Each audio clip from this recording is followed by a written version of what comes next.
Password details are available on the gallery rails for anybody wanting to connect to the Assembly's Wi-Fi network. 3G, 4G and 5G should not be used, and no recordings or photographs are to be taken. Members are content will proceed through the agenda as follows. Apologies. Don't think there's a... No. Danny? Yeah. Okay. Declarations of interest. Remind members that they are obliged to declare any relevant financial or other interests which might reasonably be thought by others to influence their approach to the matter under consideration.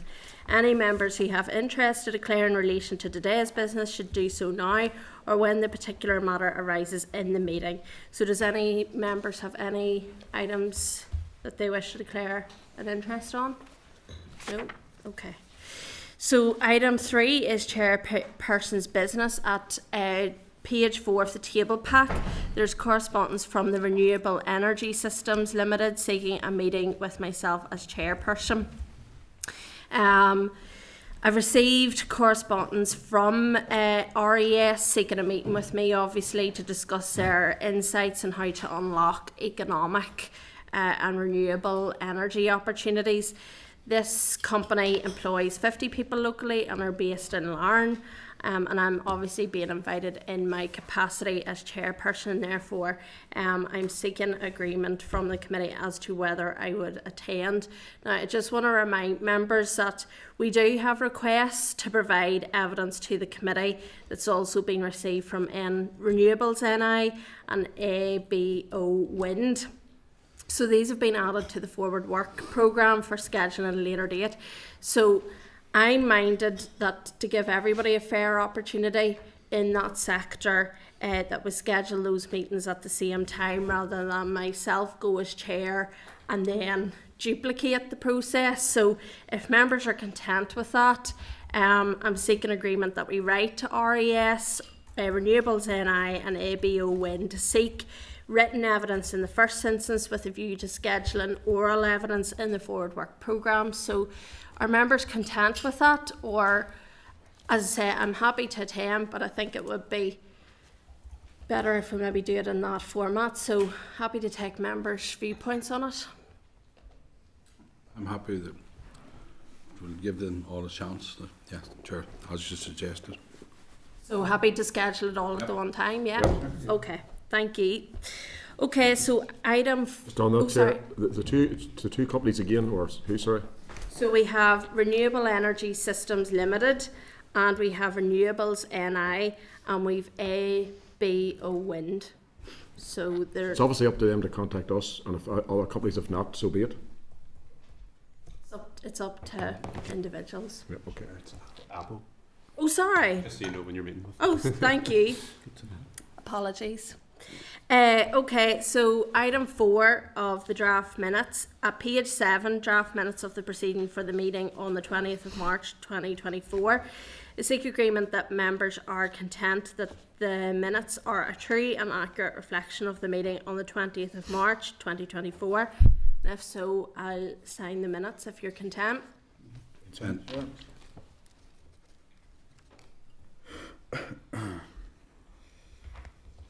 Okay, so item 5 is matters arising. At page 15 is the matters arising from the meeting on the 20th of March 2024.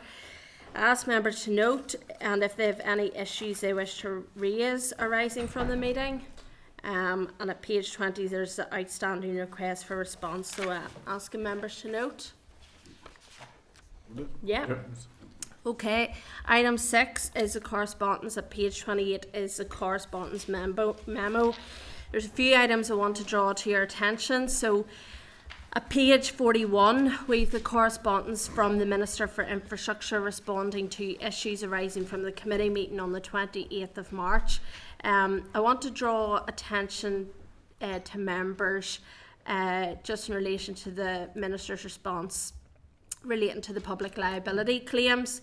It might be useful if the committee were to also ask for the department to provide details of the nature and individual compensation payments of successful personal injury claims and for the figures of 2023-2024 financial year as soon as they become available, because I think this is part of this whole idea, you know, for paying out money for compensation, you know, surely that money could be used to fix some of the problems. We're also seeing there that in the table, there's the highest, there's the average cost of some of those claims. It might be interesting to find out if that's the average, what's the highest, what's the lowest, so get a further breakdown of that if committee members are content with that. Yeah. Does anybody else have any other items that they want to raise just coming out of that correspondence? I know that there's quite a bit in the Minister's correspondence, so... Just another matter I want to raise. I mean, I might have missed it. You remember we wrote to the Financial Conduct Authority. Did we ever get any response back from them? I mean, that's the insurance. No, nothing from the Could we financial. follow up on that, please? Yeah. Sure. Yeah, I think, Chair, that the committee wrote to a number of organisations in On that relation same to day that. in relation We to have, insurance. yes, we got one more response back yesterday, but we're holding off and bringing the responses until they're all in. Okay. No, Yeah, that's all- okay. yeah, to As get long them as all just keep, together. yeah. Yeah. Okay. Okay, happy? Yeah. Just one point. Remember we had the closed session on Hyde Bank? Is any communication back on that? I remember the things we discussed in closed session about Hyde Bank. Have we received any correspondence back from the Minister on that? Is it? We'll check that and come back before the end of this item. Yeah. All right. Okay. Okay, at page 50, there's a correspondence from the Department for Infrastructure regarding the heavy goods vehicles charging for the use of certain infrastructure on the Trans-European Road Network. Reconciliation of consequential provisions, regulations 2024.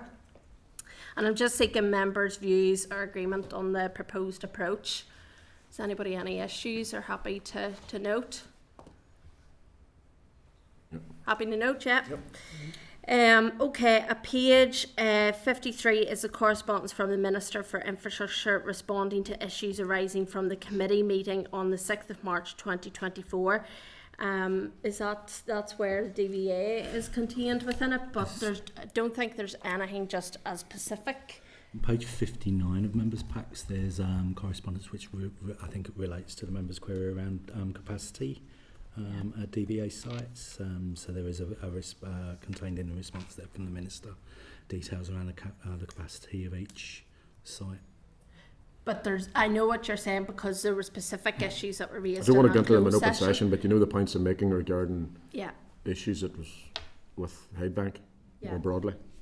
I think we would need to write maybe as a committee, just seeking, because the Minister did, whenever he came to committee on that particular issue, did say that he would be coming back to us after Easter to detail, and as members may be aware, there was some media around some of the issues as well, just after our committee and before recess. So it might be good just to try and get an update from the Minister if members are content that I write to the Minister on behalf of the committee on that.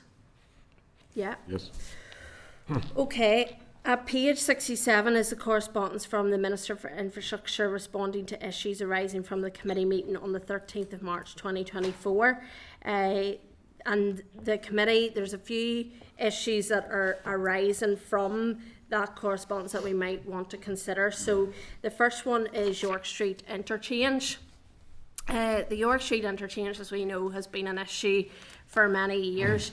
And the last paragraph seems to indicate that it's stalled and would be another 11 years before completion once it's restarted, which is highly disappointing and very frustrating, to be blunt about it. This is going to be, as we all know today, travelling into Belfast. This is a huge issue. It's been on many different programme for government's priorities, one thing and another. I know even, from a party political point of view, in terms of my own party, confidence supply money was also sought out in relation to York Street interchange. So from my point of view, it's very, very frustrating. Does members want to come in relation to that part of the correspondence?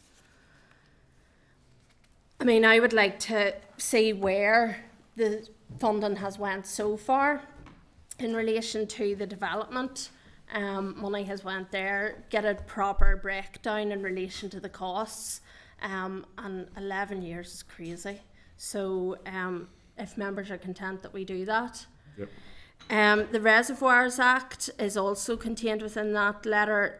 This is part of the Minister's response that can be taken into account during item 10 on the implementation of the Rivers Act. We then have living with water. Members may wish to note that the Minister's response cast doubt on the future of Belfast Living with Water plan and the proposed Londonderry plan. He talks about the review of findings, so it'll be interesting to find out exactly when that will be. I know obviously with the utility regulator as well, and probably that will be in conjunction with his mid-term review, but it would be interesting to find out when the review findings will come. And also, for me, the evidence that we've heard in the committee where they talked about progression of the projects, and there just seems to be a slight difference from what the tone of the letter seems to be suggesting in terms of Belfast Living with Water. So are members content that we take a look at that? Yes, ma'am. Okay. And then the Office for Rail and Roads, according to the Minister's response, the ORR has published guidance on regulations, and I think we might need to just seek a wee bit more information on this. Also, the ORR is reviewing TransLink's network statement. So as a committee, we might want to obtain more information from the department and the Office for Rail and Roads on the terms of reference, the nature and the time frame for the review. Are members content with that approach? Yeah. Okay, so I think that's everything. One other in correspondence. Sorry. The issue of the Arts Council, remember the Green Road? Yeah, we're just coming on to that. Yeah. So page 15 is correspondence from the Ards and North Down Borough Council. Advised members that the committee previously considered the policy proposal SL1 on the proposed abandonment of land located at Green Road, Conlig, which raised some concerns over whether the council were aware of a public petition when taking its decision not to acquire the land in question. As a result of the committee's intervention, the council is considering its options, and therefore, until a decision has been reached, it asks that the committee postpones any further decisions with regards to the abandonment. Members will wish to note that any decision to proceed with the abandonment is a matter for the department, and therefore I'm proposing that the committee writes to the department to request that the proposals do not progress until the council has determined its next steps. Sorry, Stephen. Yes, Chair, no, just I'm happy to second that proposal that Okay. you've made there. Yeah. On that. Sure, just where are we in terms of the time framing and all of that? It still lies within the department. Obviously, it's the department's responsibility, but we still have time to do that, yeah? It's certainly still at SL1 stage. The So, SR has not been laid, so. Oh, that's okay. Okay, so I think we're in agreement then of that. So then item 7 now is the review and role and functions. For joining us today and your time as well. We do obviously have written evidence that was submitted to us, so if you don't mind, if you take a quick sort of 5 minutes as opening, and then we'll come to members for questions if you're content. Thank you. Brilliant. Well, thanks very much for the opportunity to come and speak today. So we're the utility regulator. We're a non-ministerial government department. Our role is very much, we're a creature of statute, and we can only do what our legislation sets out to do. So we've got roles within electricity, gas and water, which I guess is the main subject today. Unlike normal government departments, we are not covered by the royal prerogative, so we cannot do anything that's outside that statutory remit. So our role in water and sewerage services is defined by the Water and Sewerage Service Order of 2006. And we provided in our letter a kind of more detailed outline of those functions. But our main statutory duties in water and sewerage are to protect the interests of consumers, to ensure that Northern Ireland Water can carry out its duties correctly across Northern Ireland, and ensure Northern Ireland Water can finance its functions correctly. We have to have special regard to those consumers who are disabled or chronically sick, those who are pensionable age, on low incomes and reside in rural areas.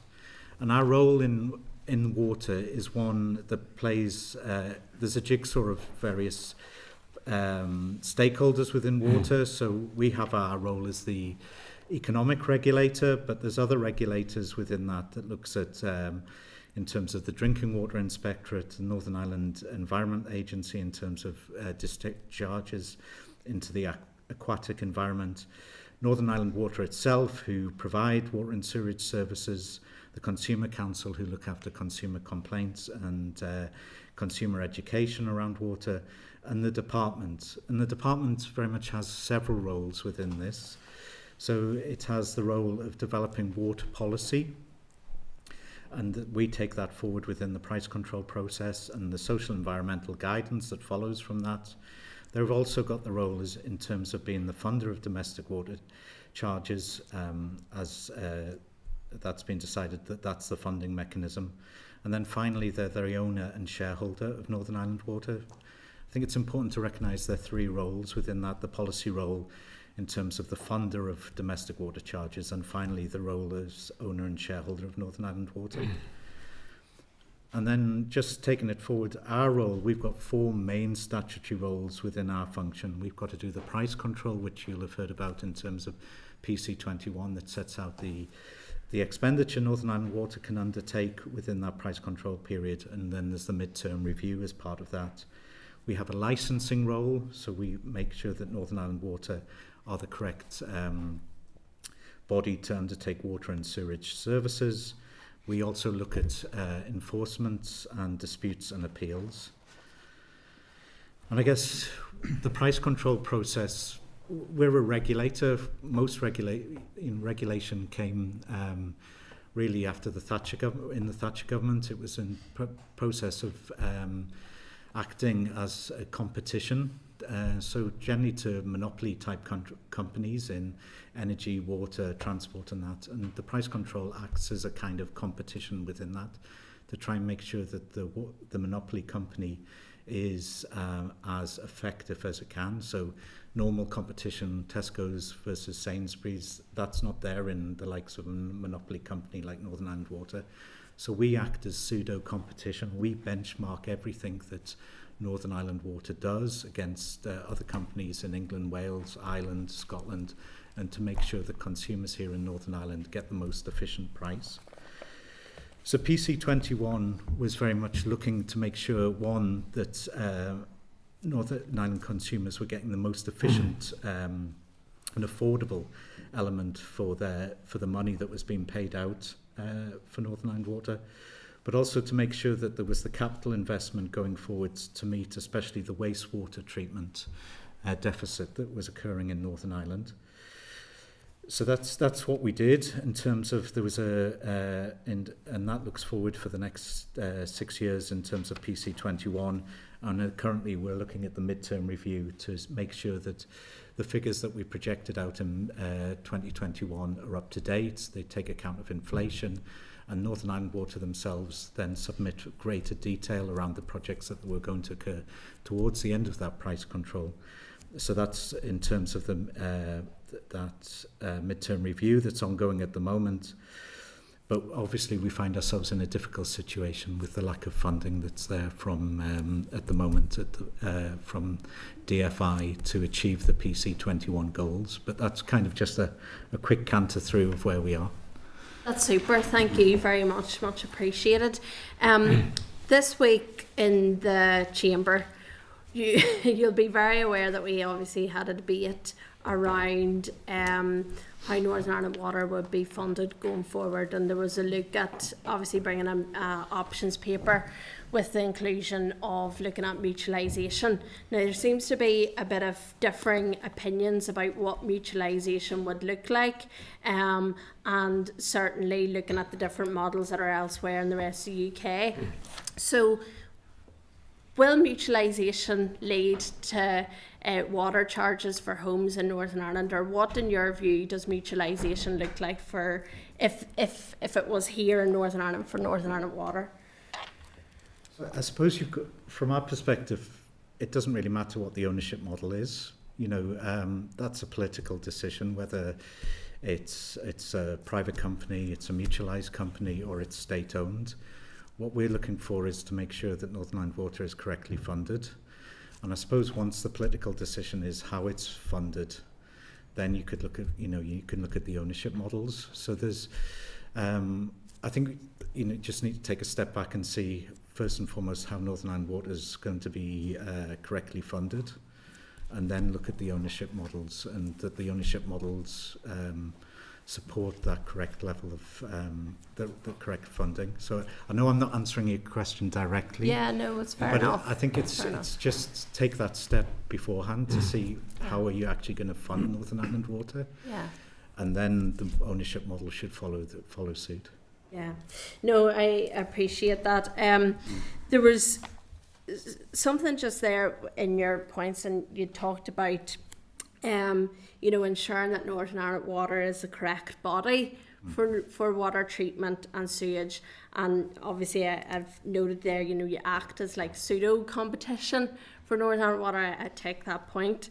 I also noted in relation to some of the written evidence that had come, that it said that the utility regulator has powers to appoint, terminate Northern Ireland Water's role as Northern Ireland's water and sewage provider. So where would that leave us if it came to a point where you as a utility regulator came forward and said, this is no longer viable here in Northern Ireland because we only have Northern Ireland Water?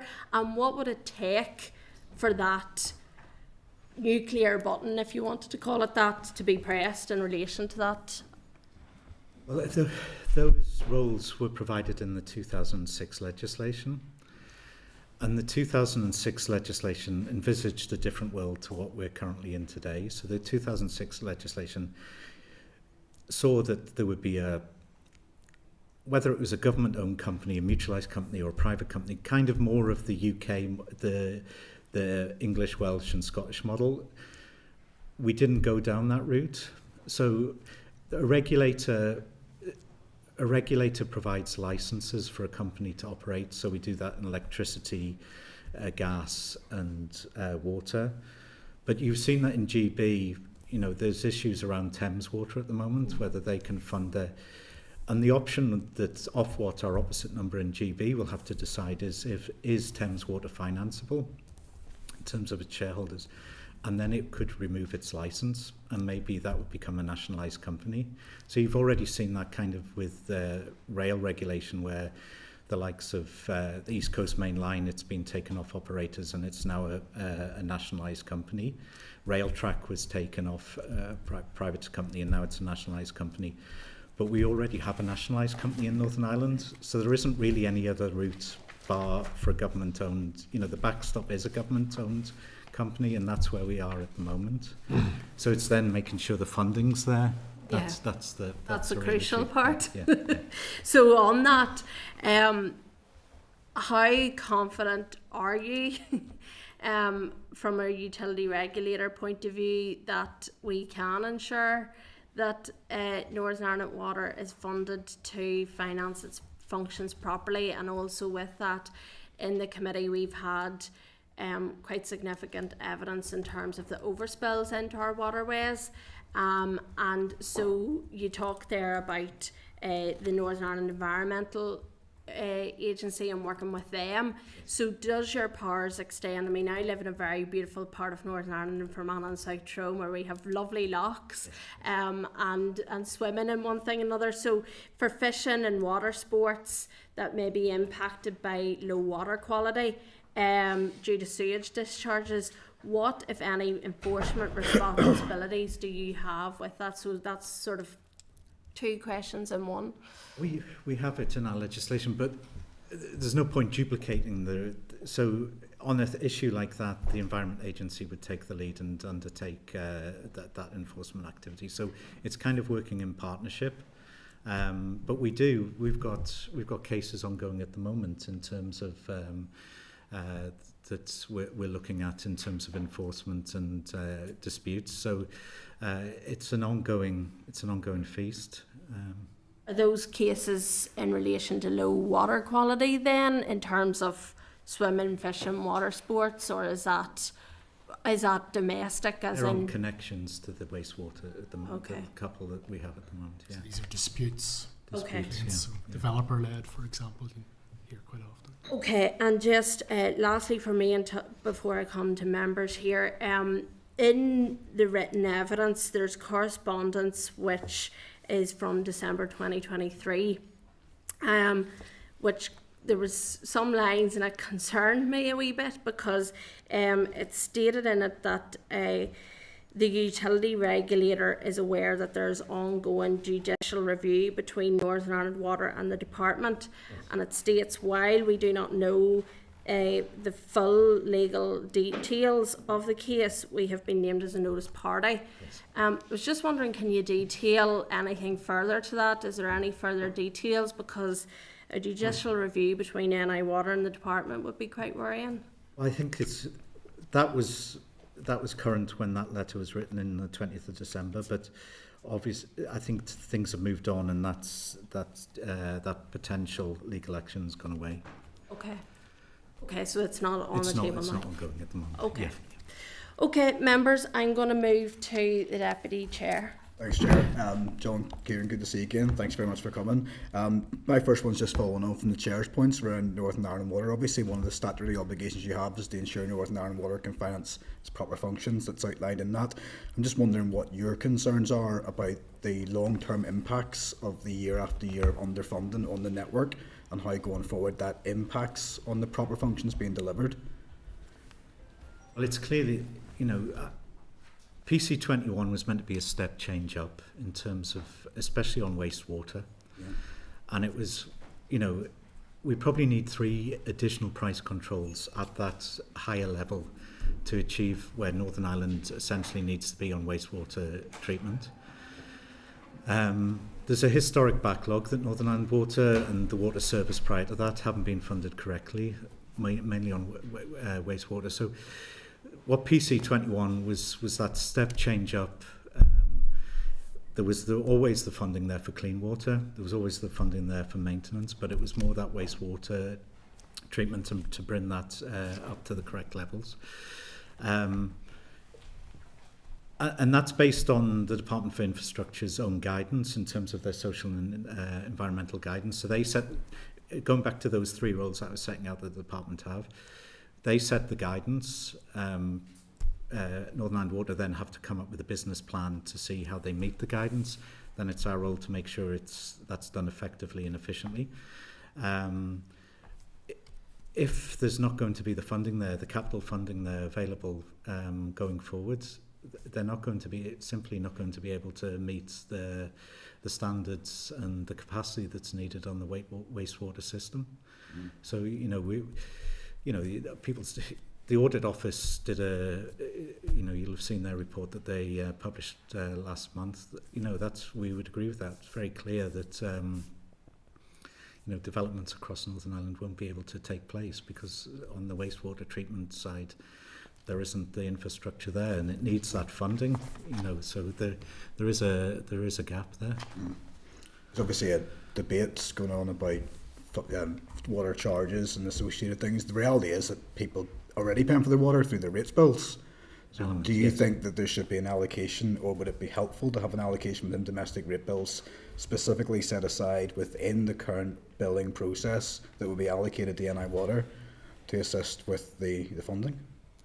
I'm going to dodge that politically. Simply, it comes down, we don't care. Where it comes from. Where it comes from, it just needs to be funded. Northern Ireland's very clear in terms of, the department's very clear on what they want in terms of policy, in terms of the social and environmental guidance. If that is to be achieved, we believe it needs that funding, and that's not there with the current funding model. Okay, Chair. One more. I'm going to pivot across now to one of the other areas that you cover. Obviously, that you're in charge of, involved with the price controls with electricity, gas, as well as the water. Northern Ireland has an insatiable appetite for home heating oil, but it's not regulated by your department. I personally think that it should be, particularly with the rising costs, and also the fact that many people who are affected by the cost of living are actually buying by the barrel from other areas, which is even more expensive, similar to bottled gas, because they're not able to afford direct debits or monthly massive outgoings, so they're paying even more per unit for that. Do you believe, like I do, that should come in with your purview and be under the control of the utility regulator? Are we going to? Again, we're a creature stat. If it's in the statute, we'll do it. Yes. It does. Would it be beneficial to the people out there to have the same controls on those products as are on the rest of the products? 60 to 70% of people use heating oil. There's a lot of support and a lot of regulation around the gas market, which is 20 to 30%.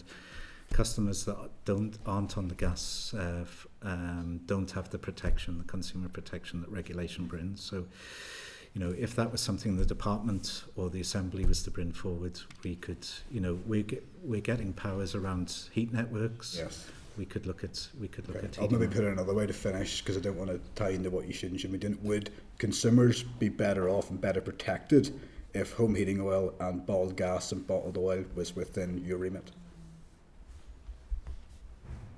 We'd hope so. We would hope so with electricity and gas. But regulation, there's many stages of regulation. You don't need to jump full economic regulation. You could look at standards, and you could look at how you could protect vulnerable consumers more. So there's codes of practice, and there's different things that can be brought in before you go to full hog economic regulations. So there's, but yeah, we believe that consumers in Northern Ireland and electricity, water, and gas are protected well.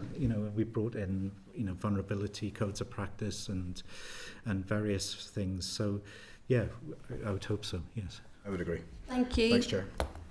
Cahill? Thank you, Chair. And you're very welcome.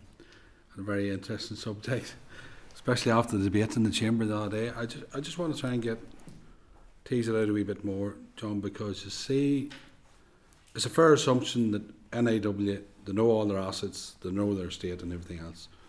So PC21 was to go after the wastewater, right or wrong, okay? So you say here that your role is it's about a fair price for consumers. How do you marry that up? I mean, can you tell us, on the original business case, it went in and they applied for what, 2.5 was it? And then, or whatever it was, right? Say whatever the business case was, and you then come to a decision about and how do you marry all that up in terms of a fair price for consumers? How do you come up with that figure? Or how does NIW come up with, when they're presenting their business case, how do they go about that? Well, that's, and Kieran might want to add to this, but that, in terms of, he's close to the coalface, but that's the discussion that you would have with the likes of the Consumer Council, the likes of, in terms of the stakeholder group. But it's also spreading that cost out across the life of the asset. So it's you're not paying it all on day one, you're spreading it out. So there's that element as well. But I don't know, Kieran, if you... Yeah, I mean, so there's a number of different rules. I mean, you're talking about the efficiency. I suppose one of the big sort of valuable aspects that we add is an independent, objective, sort of economic, regulatory sort of view, which maybe some of the other regulators aren't, they don't have.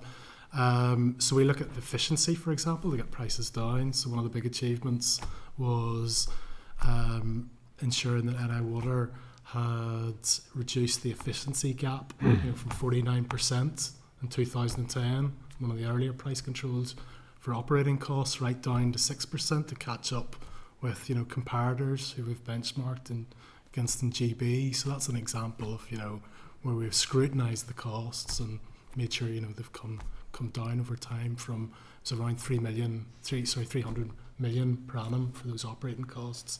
2010. No, appreciate it. And also in the context, because with a good debate in the Chamber the other day, we've good drinking quality water here, right? But this issue's in wastewater, because we heard different issues about pollution, and that's a slightly separate issue. I know they have to deal with it, but it's slightly. But what I'm talking about is the actual the actual PC programme itself, which they went to yourselves, right? So it was 2.1 billion. It's roughly 3.5 for over the 6-year period, right? To meet what they've asked for. Now, I have to say, I mean, can you comment, say, for instance, and it's certainly when NIW was in front of us, your views in terms of what it's fair to say that the increase in energy costs and construction costs over the first 3 years, and I know you're doing the mid-term review and maybe that'll come out of it, but I want you just to comment on that. That would play a factor in terms of the funding package over the first 3 years. But besides the issue of we get down to the issue of whether DFIs give the amount of money they're supposed to give every year, but surely the energy hikes and everything else was cost. Right. Yeah, and just your comments around that as well. Well, forgive me if I think I've understood you correctly, but so it goes back to the roles that the different bodies play. So DFI set the policy and what in terms of social environmental guidance. Then Northern Ireland Water come in and provide a business plan to see how they meet that guidance. And then we will then see how efficient it needs to be. So as Kieran was saying, in terms of that efficiency gap, so for every pound that an English and Welsh company spent in 2010 in achieving its goals, Northern Ireland Water was spending about just under £2 to do the same thing. Now that's come right back down to it's about £1.06. So you can see Northern Ireland Water over them 10-year periods become a lot more efficient in achieving its operating goals. But then you're looking at the cost to the consumer at the end. But it's spreading that, DFI set the policy in terms of what they're looking for from Northern Ireland Water in terms of its social and environmental goals. And then it's making sure that that's the most efficient cost, and then it's spreading that over the price control period. If I'm getting you right. And they completely understand that. We would have looked at the point I'm saying now is you're down into the mid-term review. NIW was here and saying they're down in their funding. They haven't received. So just your comments in relation to the time frame now for the mid-term review, and also by what percentage is it down in the first 3 years? Can you comment on that in terms of investment? In terms of the mid-year review process, we're in that at the moment. We should be putting our draft determination out towards the end of this month. Then it'll go out for an 8-week public consultation, and then we'll make a final determination on that towards the end of August.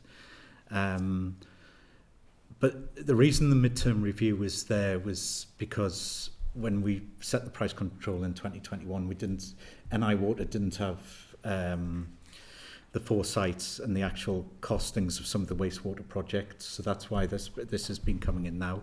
But as you rightly say, there's been additional things that have occurred since that. So huge flake in the inflation and things like that. So the purpose of the midterm review originally was there would be that greater granularity of detail from NI Water as the price control process moved on about how much projects would actually cost. But what we've had in that period with the Ukraine conflict is that Russian inflation, energy costs have gone up. So that's that additional thing that wasn't expected, I guess, in terms of when the midterm review was announced back in 2021. So we'll obviously publish numbers as part of the consultation, and NI Water's request, and then our view in that. I mean, it was a significant request to sort of go to the heart of your point. I mean, we're talking in the order of hundreds of millions of pounds. And that's what I'm trying to get at. And I don't want to give an part exact, of the scrutiny committee. That's what I'm trying to delve into. Today on that, and that's why because it's more complicated than But you have a certain role, and the point is, it's well made, and I understand it. I'm just saying that I'm trying to get an understanding now. We've done 3 years. We've had NIW's view on it. We've had the debate in the chamber. We want to support it and we want to do it right, but there's limited funding. It's been underfunding for years. And the reason why I asked you about, you see, the estate from the start, we need to know the condition of the estate in terms of wastewater, which we understand. So, and that's our starting point and our baseline. That's all. So, just one final point you said in terms of carrying out the duties in relation to those disabled or sick or older people. Could you expand a wee bit on that and your duties in relation to that? Yeah. So when we do undertake our work, and that goes back to John's point that you mentioned about the heating oil. We will make sure that in terms of our codes of practice, that there's codes of practice about how any electricity, gas and water companies treat those people. So there's enhanced protections for those areas, those 4 consumer areas. Okay. Thank you, Chair. Thank you. Keith? Okay, thanks for coming along, gentlemen. I have a couple of questions. I want to talk about connection charges broadly. So I want to talk about gas, then I want to talk about electric, and then I want to talk about your policeman's hat, as I call it. So, gas... Sorry, we have touched on gas a wee bit, sorry, Keith, in the committee, but I just want to remind members, I did give a wee bit of leeway to the deputy, but it is for a different committee to scope some of that out. So, we like to do infrastructure business here, so thank you. So, okay, well then we'll talk about your policeman's hat, okay? Don't mention gas. So I have a couple of specific points. I'm looking at your Article 85 and Article 201, okay? So it says Article 201, the utility regulator has the power to approve charges schemes if made by sewage or undertakers having regard to the department's guidance and exercise of that power. So my point is, whenever a developer goes to make changes within a town setting, okay, not necessarily additional houses, but within a town setting, that developer has to split, for every litre of foul he's put into the system, or she, have to offset 12 litres of stormwater, okay. That's extremely difficult to do within the middle of a town, okay. Who come up with that, and who polices that, and who says that's fair? So in other words, that's obviously to split loading from the current, treatment plants. But that's extremely difficult to do, and extremely big cost. But who polices that to say that's right and that's fair? I think it's largely an operational issue. Our role is really, again, it's about the price control funding, and then we receive disputes as well, so we can't... But it may be operational, but it's not fair, so who polices them? There may be a dispute about it. Maybe my point I know is, what you're saying. Yeah, we can come back to you. We'll come back to you. It's to get an understanding. Yeah. Who comes up with those figures, the 1 to 12 figure? Who says it's fair? And I'm not saying the developer should get it all free. Don't get me wrong, but that's extreme. That's stopping development. I know we're talking about no drains, no cranes, but who comes up with that and who polices any water on that is my point. Okay. Yeah, I guess it was us. Okay. And another one, I suppose, it's again, it's a sort of a policeman's hat. NI Water has a mains connection. This happens in loads of issues I intend to deal with. Mains water connection on the back of existing council houses, for example. The individual then purchases their council house, then they're the owner of that house. Suddenly they're responsible for the pipe running across the back garden. They can't get a resolution with NI Water to fix that pipe. If that pipe fails, it's up to them. People won't touch the pipe, it's that old. NI Water won't touch it, the homeowner has got the problem. Again, can't get a resolution with NI Water. They just say homeowner's problem, but homeowner can't fix it because nobody will touch it. So it's a resolution issue I can't get to the bottom of. So my concern is who polices that with NI Water. I'm talking off the top of my head,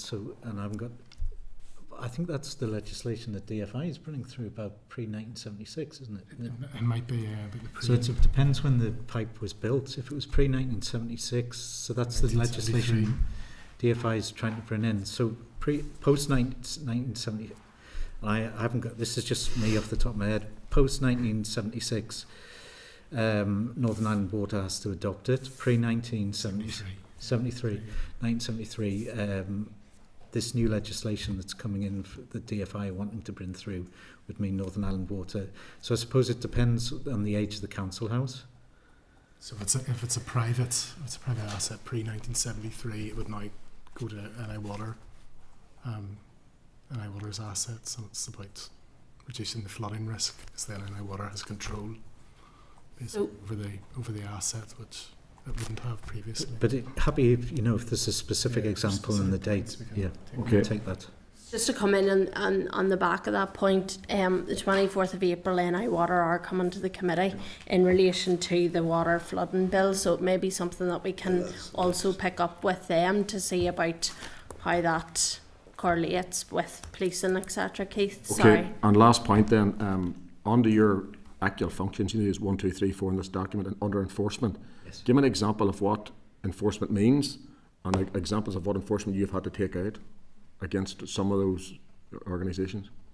So what type of enforcement have you had to do? We've just announced that we're looking to so we've got a county court role in terms of so we've just announced that we're looking at enforcement around Electric Island. So and you know we've got clear processes in terms of how we take forward a dispute and then whether we take it forward into enforcement and how we prioritise that. So at the moment we will announce if we're on, as we did with Electric Island, we will announce if that gets to that stage.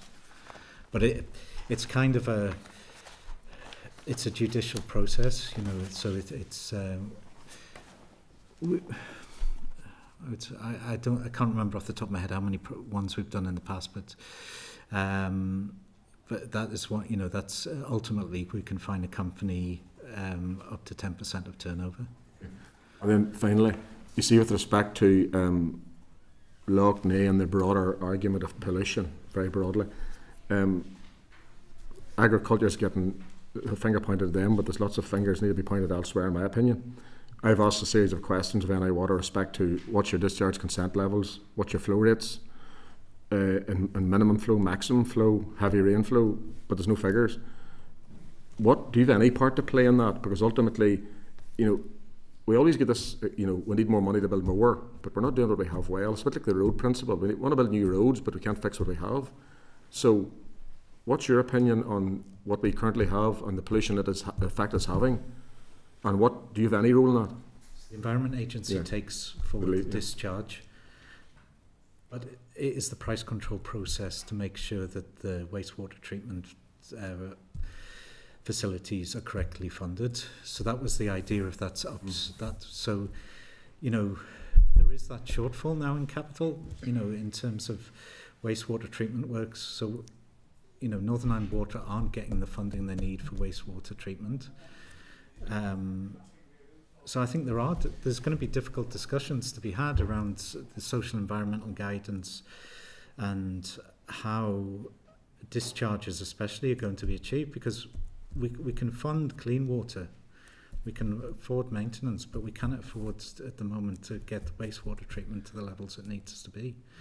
So Loch Ness is terrible, you know, but if Northern Ireland Water isn't fully funded for what it needs, you know, you're probably going to see further incidents around that. And just in terms of the roles again, I mean, and our role versus other people's role, it's really where the issues are identified. You know, for example, in Loch Ness, it's really NIA and NIW, you know, who agree the investment priorities, you know, in line with the departmental social and environmental guidance. And then it's our job through the price control process to make sure that it's efficient. That need is efficient. So that's the sort of Thank you. Thank you. Sorry, Keith, for butting in over your questions. Stephen? Thank you, Chair, and thanks, folks, for your presentation. A number of the points have been covered, but just, I suppose, generally, you talked at the start, John, about a lot of your work is focused on benchmarking, you know, with the rest of the United Kingdom and the Republic of Ireland as well. You know, just would like to hear a wee bit more from you in terms of, you've obviously done a lot of work in those areas, and I'm sure beyond into Europe and so on as well. You know, looking at best practice, I know your role is obviously largely with price, but we all are familiar with the finance issues and the challenges that we have, and that came through in the chamber the other day. But I suppose just, you know, what would you say would work to improve things really beyond the finance? You know, is it mutualisation, or what models or best practice would you look to, do you think, to really get NI Water and our whole water infrastructure where it needs to be? As I said previously, I think it's that funding. We've got to decide how they're going to be funded, and the funding levels aren't there for what they need to be able to do. And until we've worked out until Northern Ireland's worked out how it's going to fund Northern Ireland Water correctly, there is going to be a shortfall, and there's going to be problems around wastewater. we do benchmark them against comparators, and we're always pushing Northern Ireland's water to be more efficient. And to be fair, over the last 10 years, last 14 years, they've done a really good job, as we've said, in terms of they've become more efficient in how they use their money, and, they are doing a good job. But if you're going to reduce the capital expenditure by 40%, it doesn't matter which way you cut it, they're not going to be able to produce what they need to produce. So I think there needs to be a wider debate of how Northern Ireland Water is going to be correctly funded for what it's been asked to do. Yeah. Just those other areas that, obviously they have challenges too, organisations or setups that are mutualised and so on. Have you any, from your experience, do you, any recommendations, I suppose, without putting you on the spot, but, just even in a general Northern sense? Ireland's got a good example of a mutualised company with Mutual Energy. The interconnectors between Scotland and Northern Ireland are mutualised, so any profit that's made in that goes back to consumers. Yeah. But the alternative is if they make a loss, consumers have to pay. So it is owned by consumers. So there are positive examples of that, but still, to me, that's step two. Step one, you've got to work out how you're going to fund it correctly. And once you've worked out how you're going to fund it correctly, the ownership model should flow from that. Yeah, okay. Thanks, John. Thanks, Chair. Those, whether you can answer this, but I suppose it's a personal question in relation to, are you frustrated as a utility regulator whenever you're looking at the midterm review and it's like a back and forth, in terms of this is the money it needs, but the department are saying we don't have the money, and then it's a vicious circle? How frustrated are you in relation to that? I don't think it's the department's fault. They're finding themselves in a difficult position. Everyone's in a difficult position. That nobody wants to be in this position. This has been going on for a long time. If you look back at the reports back in 2007, the water service was underfunded then. It's got the amount of energy and conversations that goes on between the various stakeholders about how you can cut the pie in a different way. It goes on and on and on.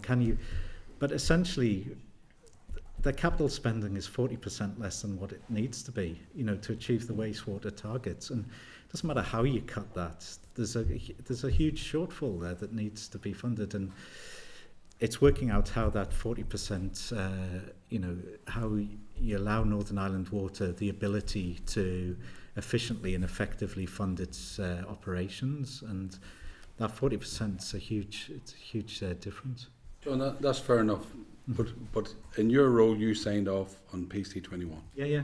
On a certain amount of money, and that's my question to you. Yes. So you've said this today that it's going to take maybe 3 PCs, right? That's right. And that's fair enough.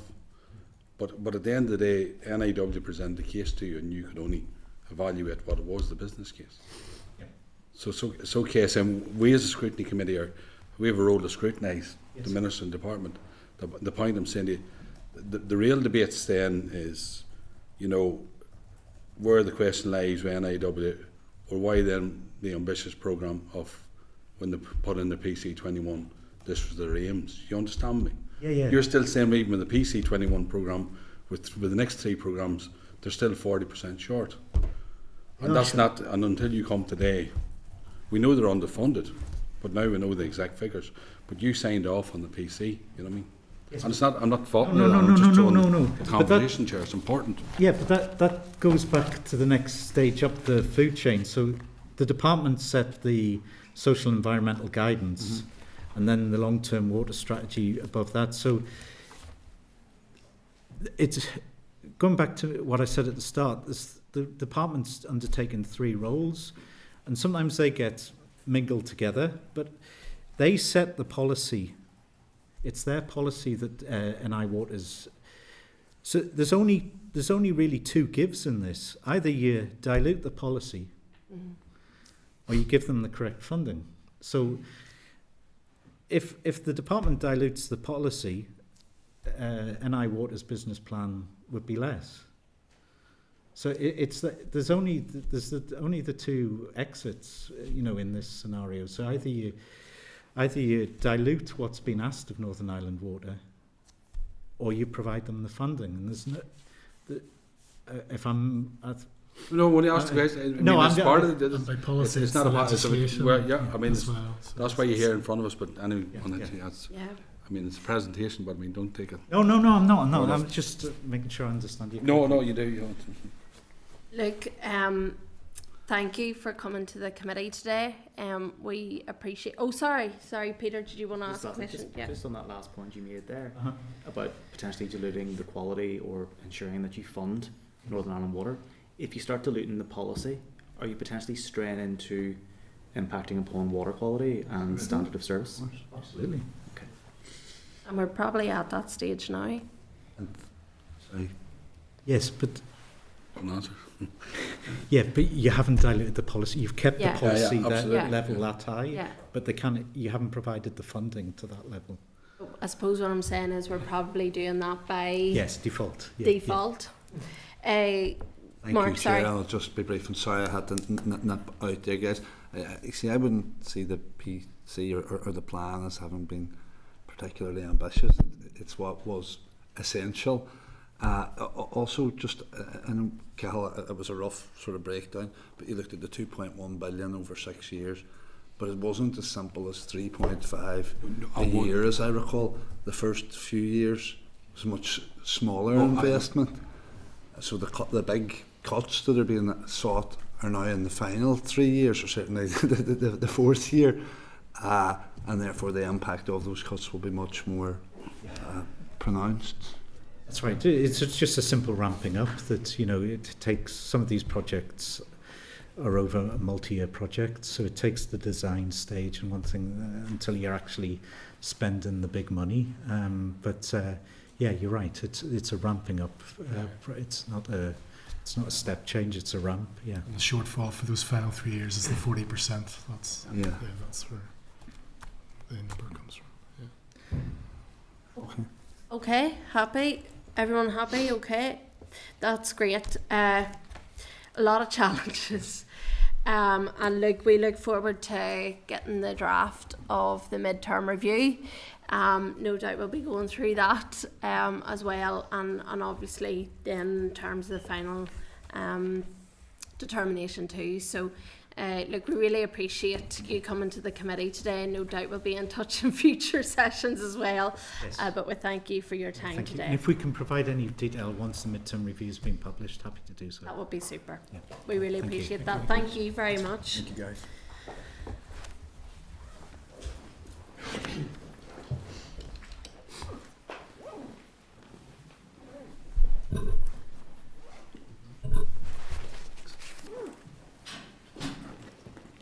Okay, members. That was clear. Thank you. Okay, members, there was just obviously Keith, you had obviously talked about the policing there of those pipes. That's a very important issue. So we'll take a note of that to raise that whenever Can any get a water bit is back. confusing with respect to Yeah. utility regulator's role. You think the regulator, you think that means the policeman of everything, which is not the case. Yeah, But there's issues there that nobody seems to be saying to any water. No, you should be sorting that out. yeah. And people just left hanging. The public. We'll keep a note of that as well to maybe get, and as well, I'm sure you'll have it in your head too whenever they come back. But Yes, Chair, I've a note to say that the utility regulator undertook to come back, so we'll contact the utility regulator about coming back. And also in relation to Northern Ireland Water, when we do a clerk's memo for that evidence session, we'll include a reference to that to remind members. So that's the 1 to 12 ratio and the combined water connection at the back of houses. That's the main two points. happy enough? Everybody okay? Yeah? Okay, so we're now going to move on to item 8, which is issues affecting the taxi sector. We have representatives from the taxi sector today joining us at committee. Page 141 is issues affecting the taxi sector. Licensed Taxi Operators Association, the written evidence is there. And at tabled page 6, table papers page 6 is a clerk's memo issues affecting the taxi sector licensed taxi operators association. And again, at page 8 of your table pack, you'll see attachment 3 is the taxi operator advance notice advising of change to licensing regulations re Uber judgment. Again, I'm just going to seek agreement from the committee that evidence is recorded by Hansard. Are all members happy? So thank you. Welcome to the Committee for Infrastructure today. You're very welcome to join us. We have Mr. Stephen Anton, who's Communications Manager of Phonocab. We have Mrs. Kathy Malley, Proprietor of Clanree Taxis, and Mr. Jerry Lennon, Chief Executive of Visit Belfast. You're very, very welcome to our committee today. We're looking forward to hearing from you. We do obviously have some information from yourselves, so I am asking just to keep your remarks brief, a few short 5 minutes, and then we'll come to members' questions if you're content. So I'll let you take it away. Thank you, Chair. Thank you, members of the committee. And thank you for having us along today. And thank you for the announcement. Yes, I do work for Phonocab, but I'm here today in my capacity to speak on behalf of the Licensed Taxis Operators Association. We are a group of large, mostly private hire taxi operators in Northern Ireland. And I'm speaking on behalf of the association because the issues affect all of us. I'm joined by Kathy Malley from Clanree, as you say, in Uri, and Jerry Lennon from Visit Belfast. And I'll let both Kathy and Jerry give a little bit of an introduction as to why they're here. Okay, my name's Kathy Malley and I work with Clanree Taxis in Uri. It's a family-run business for over 25 years, and I'm here to represent taxi companies outside of Belfast because a lot of the issues that affect Belfast obviously affect us, and sometimes actually on a higher level than they maybe affect the Belfast taxis. So if there's any questions or anything at the end, I'm very willing to answer them from the rural perspective. Thank you, Stephen. Thank you, Chair and committee members, for the opportunity to speak with you today. I might take a wee bit longer to explain why Visit Belfast are here, because it may not be exactly 100% clear about the wide range of issues with the taxi thing. So Visit Belfast is DMO, a destination marketing organisation. It's a public-private sector partnership between Belfast City Council and 500 businesses that are every aspect of the visitor experience. We're supported by Invest Northern Ireland, TNI, Department of the Communities, and 2 other local authorities, Ards North Down and Lisburn City and Castlereagh. Our role is to drive visitor numbers and visitor spend to the city region. That means city breaks, conferences and cruise ships. And in September 2021, our board had occasion to write to the then Minister stating that we had some concerns that possibly as we were coming out of COVID, that tourism was going to outstrip demand in terms of taxi services. So the 2 areas that we're interested in here is the amount of taxi services available, but also the accessible taxi services. In the last year, for example, tourism really has come back to 2019 levels. What we've done in the last year, we have welcomed 150 cruise ships, 325,000 visitors, 92 conferences, 32,000 conference delegates, 390,000 leisure bed nights, 678 inquiries, and delivered £125 million in the local economy. Throughput into the 2 airports the last year was 8 million people, coming in a large proportion of those people would need taxi services. And the numbers that Stephen and others have shown us is clearly the number of taxi licences and taxi drivers is decreasing as the demand for this service is increasing. When you look at all the plans going forward, the Department of the Economy is looking at a 50 to 75% growth in the tourism economy. Belfast City Council's tourism strategy is looking for the same growth. Our own strategy is looking at 20% growth over the next 3 years. The Hotels Federation is saying that we'll have 10 new hotels in Belfast in the next 3 years. That's 1,000 new rooms. All of this is pointing to we will need greater integration and coordinated connectivity within the city and within the city region. And we're starting to get some feedback from visitors that there is frustration around queues at cruise terminal crews, at airports. and that leads to a reputational issue that is going to be counterintuitive if we are trying to grow the numbers that we're expecting. And the numbers we're expecting and hoping to grow aren't incremental. These are significant changes. Look at the events calendar from the Euros in 2028, the FLA in 27, 26, the Open in 2025. All of these things are going to drive huge numbers. Indeed, the two airports are expecting throughput in the airports to surpass what it was in 2019. And the figures that Stephen has applied us with show that the number of available taxis now is significantly less than in 2019. In addition to that, accessible tourism is not just a moral obligation, but a good business sense. Visit Britain did a bit of research that showed that accessible tourism and those that are involved in accessible tourism number about 16 million. And they spend about 14.5 billion a year in the UK. So not only is it a moral obligation to be inclusive and accessible, but it's a good business opportunity. And we've had feedback that that is a particular area where accessible taxis is a particular lacking. Indeed, we had the Harkness conference in Belfast in 2022 that focused exclusively on accessible opportunities for disabled people in their career. And it was a fantastic conference with one issue was that they had a concern about accessing accessibility. So those are two areas that we're interested in. In conclusion, Chair, what we would say in Visit Belfast perspective is that we would just ask that whatever the Department for Infrastructure do going forward, they factor in the visitor economy, because it's so important for our economy, it's so important for our social well-being. And if we are going to grow the demand, we've got to make sure that we have the capacity. And so if I'll answer any questions that you might have around that. Okay. Okay. Chair, my presentation was a little longer than the 5 minutes, but thankfully Jerry has taken some of that out of it. You do have, no, it's appreciated. The briefing notes that I've provided, some of these are quite complicated issues, so they do need a little bit of explanation, so I do hope you'll indulge me if we're on a little bit over the 5 minutes.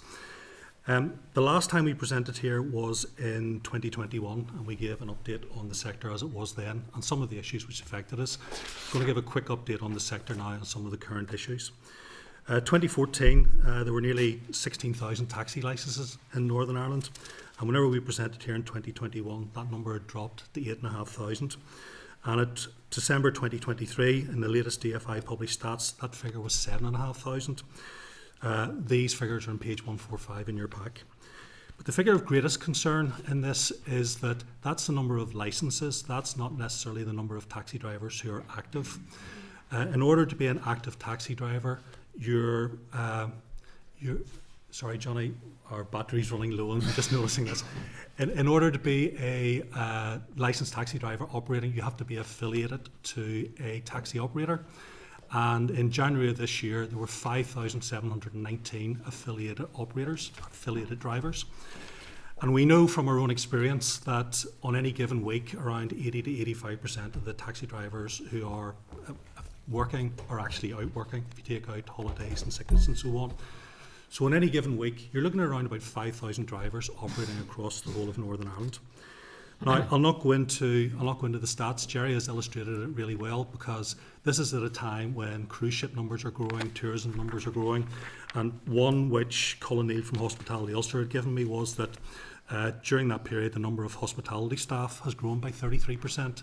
So tourism and hospitality are growing both at a time whenever taxi drivers and taxi numbers are dropping. In 2021, we had four main asks of the committee: support for drivers during COVID, an increase to the maximum taxi tariff, a review of taxi licensing, driver taxi licensing requirements to help increase taxi numbers, and a review of the Class C taxi classifications, primarily to protect passenger safety and adherence to regulations. We are grateful to the committee for providing some financial support for drivers during COVID, and for the Minister and officials in delivering an increase to the maximum taxi tariff in October 23. But there's been little movement on the remaining issues which continue to cause problems for the sector. In addition to outstanding issues, since our last presentation, we've seen a further decrease in the number of wheelchair accessible vehicles. We've seen an increase in the number of illegal, uninsured, unvetted and untracked taxis. We've seen a change in customer booking habits, which has led in some cases to challenging customer and driver behaviour. We've seen a normalisation of anonymous taxis, with customer safety increasingly being put at risk. Big increases in costs for drivers and operators. A further decrease in the number of public or black hire black taxi operators, affected more than most by the lack of business in the city centre particularly. We've seen other regulations such as tax conditionality, which means that drivers are now discouraged if they've only been working part-time or casual in the past, because they now have obligations for registering for self-assessment before they can renew their licence.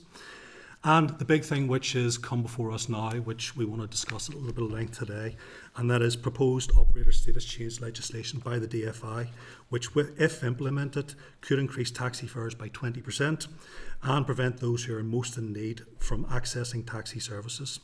This also has the potential to close many operators down permanently. Now, it's not all doom and gloom. There are some positives. The increase to the maximum taxi tariff in autumn has gone some way to compensate drivers for lost earnings because of increasing costs. And we know that no increase in fares is ever welcomed. But while collectively the increase has been meaningful for drivers, we calculate this has meant an increase of around 90 pence to an average taxi fare. But NI still remains close to the bottom end of the national taxi fare tables even after this increase, ranking at 293 out of 340 regions across the UK. It's also been encouraging to see that as vehicles come up for renewal, we've seen a big uptake in low and zero emission vehicles. Fonacab, our business, we have some 25% of our fleet now hybrid and full EV. And drivers are seeing the economic benefits of this as well as the green benefits. We've seen a coming together with both Fonacab and Value Cabs, working with TransLink before Christmas to support the night mover service. And we continue to work with TransLink and other transport providers to try and help improve transport connectivity. And despite all the difficulties in becoming a taxi driver, at Fonacab we have seen a huge increase in interest in becoming a driver, with some 1,500 inquiries over the last year to us alone. Some of those have come into the industry, but many have been stymied by the licensing process. So the help we're looking for today, we have a couple of specific issues. The first one is around the DFI's proposal to change the taxi operators licensing regulations, Northern Ireland 2012, following the outcome of a number of court rulings in England and Wales. On paper, this looks like a simple thing. On paper, this looks as if what we're going to do is we're going to change the status of a taxi operator from agent to principal. Now, in one line in legislation, it probably doesn't look like an awful lot, but taken in context with other legislation which is in place from HMRC, it can have huge implications. What this will basically mean is, if this change takes place, taxi operators or drivers who have total annual fares, now that's not profit, total annual fares of 90,000 or above will have to charge VAT on all bookings. Now, to put that into context, a taxi operator who has as little as 2 drivers, each lifting fares of say £900 per week, that's your £90,000 turnover. That is your threshold for VAT already met. So any taxi operator with 2 drivers or above will automatically be pulled into this, and that's the majority of operators in Northern Ireland. However, we're also seeing then that those operators who operate a driver on their own licence, they're likely to be affected by this as well, because assuming this principal status means that HMRC, who are already looking at other avenues such as they're investigating mileage, which is put through app platforms and booking platforms, it opens them to more scrutiny, let's just say. Now, scrutiny is not a bad thing, and everyone has to pay their way.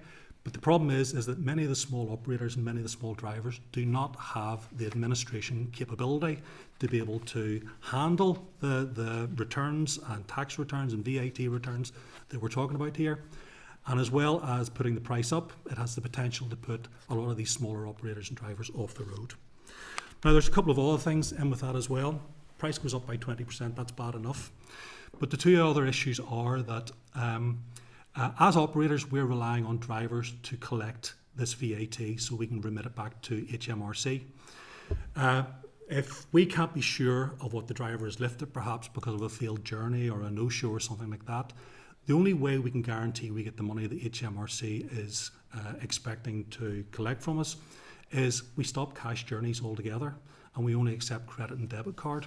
And in doing that, you disenfranchise some of the poorer members of society because they don't have access to those banking facilities. Now, for those of you who try and buy anything on the internet these days, you have layers of security you have to go through whenever you're using a credit card. So, for example, if we can only take credit card payments, then it might not be possible to take telephone bookings anymore. It might be that bookings are only possible on an app or a web platform. So as well as putting the price up potentially by 20%, this change of legislation also has the potential to rule out anybody who only has the cash option and then take out of those people such as the elderly, those who are not tech savvy, those who are perhaps blind or disabled who can't use a web platform, stops them from using taxis as well. I've already mentioned the fact that the cost for adapting to these new systems will be prohibitive for many. And the procedures will undoubtedly cause more to close, making local admin and call centre staff redundant and causing a further reduction in the number of drivers. The fact of the matter is that should the legislation be approved, the industry will adapt and the larger operators will survive. They will collect the VAT as directed and pass on to HMRC with the additional cost for doing so. But there will be hugely increased costs for the public, those who are able to still get a taxi, and increased costs in administration for operators. But there'll be no additional revenue coming into Northern Ireland. Every penny will go back to Treasury. We understand that this proposed change is subject to negative resolution, and we ask for the committee's support in rejecting it outright.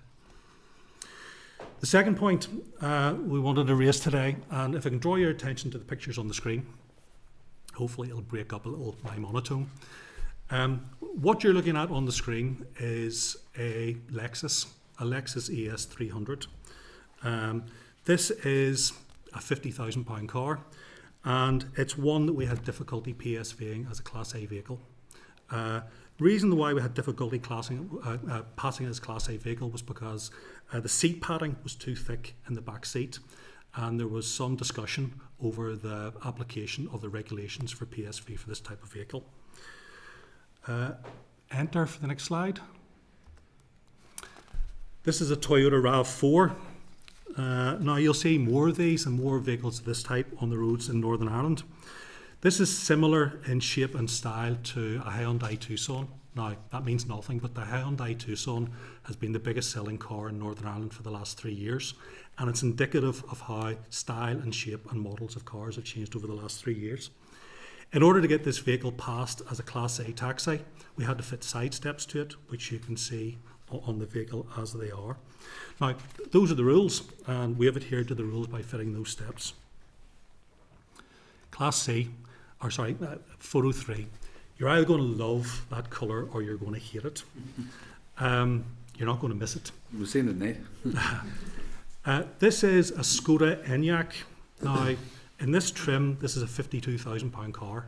It should be every taxi, every regulator's dream. It's a full EV, no emissions, no issue in terms of noise, pollution, all the rest of it. This failed Class A PSV because it was 5mm too tall at the front and 10mm too tall at the back.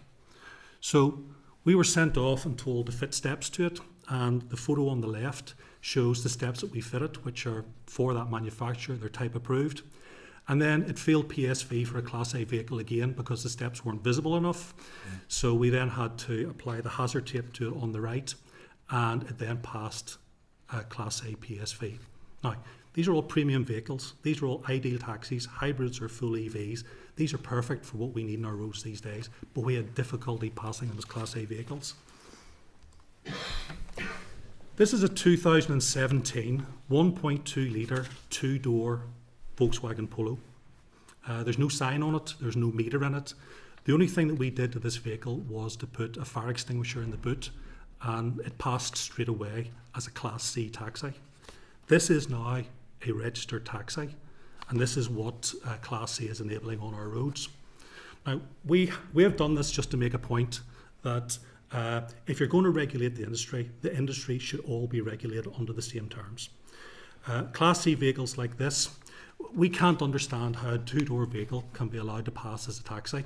How anybody can get out of the back of that if they're elderly, if they're in an accident, if they're infirm, we don't understand. And the problem with this as well is that it just looks like a normal car. There's no sign, there's no meter on it, there's nothing to indicate that that is a taxi. Now, this is what we talk about whenever we talk about taxi anonymity. And the problem with an anonymous car like that is, first of all, people don't know they're getting into a taxi. And the second thing is that it makes illegal taxis credible. You come out of a pub at night and there's a guy standing there outside the National or whatever and says, "Are you looking for a taxi, mate?" Why would you know that's any different from any else? Whenever we were here in Sorry, Stephen, I am really, this is really good information for us as a committee, but I am conscious that there's members who will want to ask a number of questions in relation to this, and we do have other items of business today as well. So I'm sorry. Well, Jerry covered most of it. Sorry for going through. I thought we had a slot of an hour. Sorry? I thought we had a slot of an hour. Yes, but that also includes members' questions as a result of that. We'll have plenty. Don't worry, I'm nearly there. Yeah. I'm nearly there. Whenever we were here in 2021, we said that if these taxis were allowed to continue, someone was going to get raped or mugged. And that has happened. You'll have read the story in Derry at Christmas of a woman who came out and got into what she thought was a taxi. And it was all over the news. And it was a rape case, which is still outstanding. This is what we are trying to prevent by closing the loophole on Class C legislation. The three other points we've touched on before. Point one is that it's still too difficult, too convoluted, too expensive to become a taxi driver. Now, what we're saying is that if you're not going to remove the testing for taxi drivers, at least make it more fit for purpose. If you can have a provisional licence for an HGV driver or a bus driver, why can't we have a provisional licence for taxi drivers? If a bus driver with 30 years experience or an HGV driver with experience comes to us and says, "I want to become a taxi driver," why, if someone who has managed one of those vehicles for the last 30 years, why does he have to start from the beginning whenever it comes to taxi licensing again? So we need to look a fresh approach at taxi licensing. In order to get more drivers on the road, something has to change. I'll give you a daft example. To do your theory test, you have to pass 4 different sections on the theory test. If you fail one of those sections, it doesn't matter if you've had full marks in the other 3, you still have to sit the full test again. Can it be that an overall pass mark suffices? Can it be that you only have to resit that one test? We need a different way to cope with this. The point on this is that we're still seeing more drivers leaving the industry than joining the industry, and there needs to be a fresh approach to taxi testing. The last major point I wanted to touch on was wheelchair accessible vehicles. And I know that this has come up from some of the members here before, but wheelchair accessible vehicles, the numbers continue to drop. And the reason why they continue to drop is because the vehicles are more expensive to buy, maintain and operate than a standard vehicle. And yet the fares that we charge are exactly the same as a standard vehicle. Now, we're not advocating charging a passenger who's got a disability more for using the taxi, not by any means. But we need to find some way so that drivers of these vehicles are not financially disadvantaged for driving these vehicles. And I've made mention in the notes and the useful links as well that we understand that there is existing legislation that the DFI can call upon in the 2011 Northern Ireland Transport Act, which allows the Department and the Minister to provide resource for the purchase and adaptation of these vehicles. And we're asking the Department to consider that. And this is all wrapped up in a Taxis Act, which came into force in 2008, which was being developed from as far back as 2005, back whenever we all worked on radios and CBs. That sector has gone, that industry has gone. So the final ask of the 5 is that the committee start to develop a route to a full review of the Taxis Act. So in summary, the 5 things are the age and principle issue. We asked the committee to look at this and consider the implications of it. Closing the Class C loophole for the protection of passengers, both in terms of their safety and in terms of the fees that they pay on our taxis. A fresh approach to driver licensing, such that we can help get more drivers into the industry. Support from the committee and the department so we can get more wheelchair accessible vehicles onto the road. And finally, a more overarching review of the Taxis Act. And that, believe it or not, is the press aid view. Thank you. Thank you. We have half an hour left, so, but we do appreciate the fact that you've come to the committee and given evidence today, and I know members were quite keen to hear from the taxi industry, and that's why I didn't mean to cut you off or anything, but I am aware that there is a series of questions that members want to get more information from you on. It is just to say we did write to the Minister to ask him for a legislative time frame in terms of anything that would come through, and he did come back to say that there was no timetable for legislative changes to the taxi regulations, and I think the department have also been in contact with yourself to get more details just in relation to some of the concerns to try and get those through to the department and have that engagement. Quite a few of the things have been dealt with in terms of the discussion there, so it's not usual for me to do this, but I'm going to go to the Deputy Chair first, and then if there's any questions I'll come in at the end. So thanks, Chair, and I'll try and be as brief as possible. Thanks so much for coming in today. I know that the committee as a whole wanted to hear from the sector, and just want to put on my record my thanks to the entire sector, not just from the economic impact it has, but I know my constituency, that the work that they do, bringing young kids to school and taking elderly people to hospital and providing a network to the rural community. It is an invaluable service that we have to promote. I've got about 30 questions I could ask, but I'm going to try and tease out two small issues and then maybe write to you about some of the others. You talked about 5,000 probably drivers now per week on the roads, which is down significantly since 2014. What do you think that figure should be at to providing the right amount of taxi service that we need on a day-to-day basis in Northern Ireland? Well, there's no doubt that COVID has caused a change in passenger habits. We are seeing people who are socialising at home rather than going out and so on. So we certainly, in my opinion, we don't need the 14,000 that we had back then, but we would need a significant increase in any given week. We think that the figure should probably be at least 50% above what it currently is, and higher again if we're to encourage the sort of aspirations that Jerry has talked about. What we have found more and more frequently is Saturday at any time is a nightmare for getting a taxi. But it's not just the people who are trying to get out to the pub on a Saturday night. Rush hour on a Monday morning, especially with weather like that, demand goes through the roof. And at Phonacab, anytime from 2 o'clock onwards, you'll struggle to get a taxi because you've got the market going home from school, you've got the rush hour market in the evenings, and then drivers choose to work their own hours. So there's fewer working in the evening. So while demand goes down that little bit, supply goes down that little bit as well.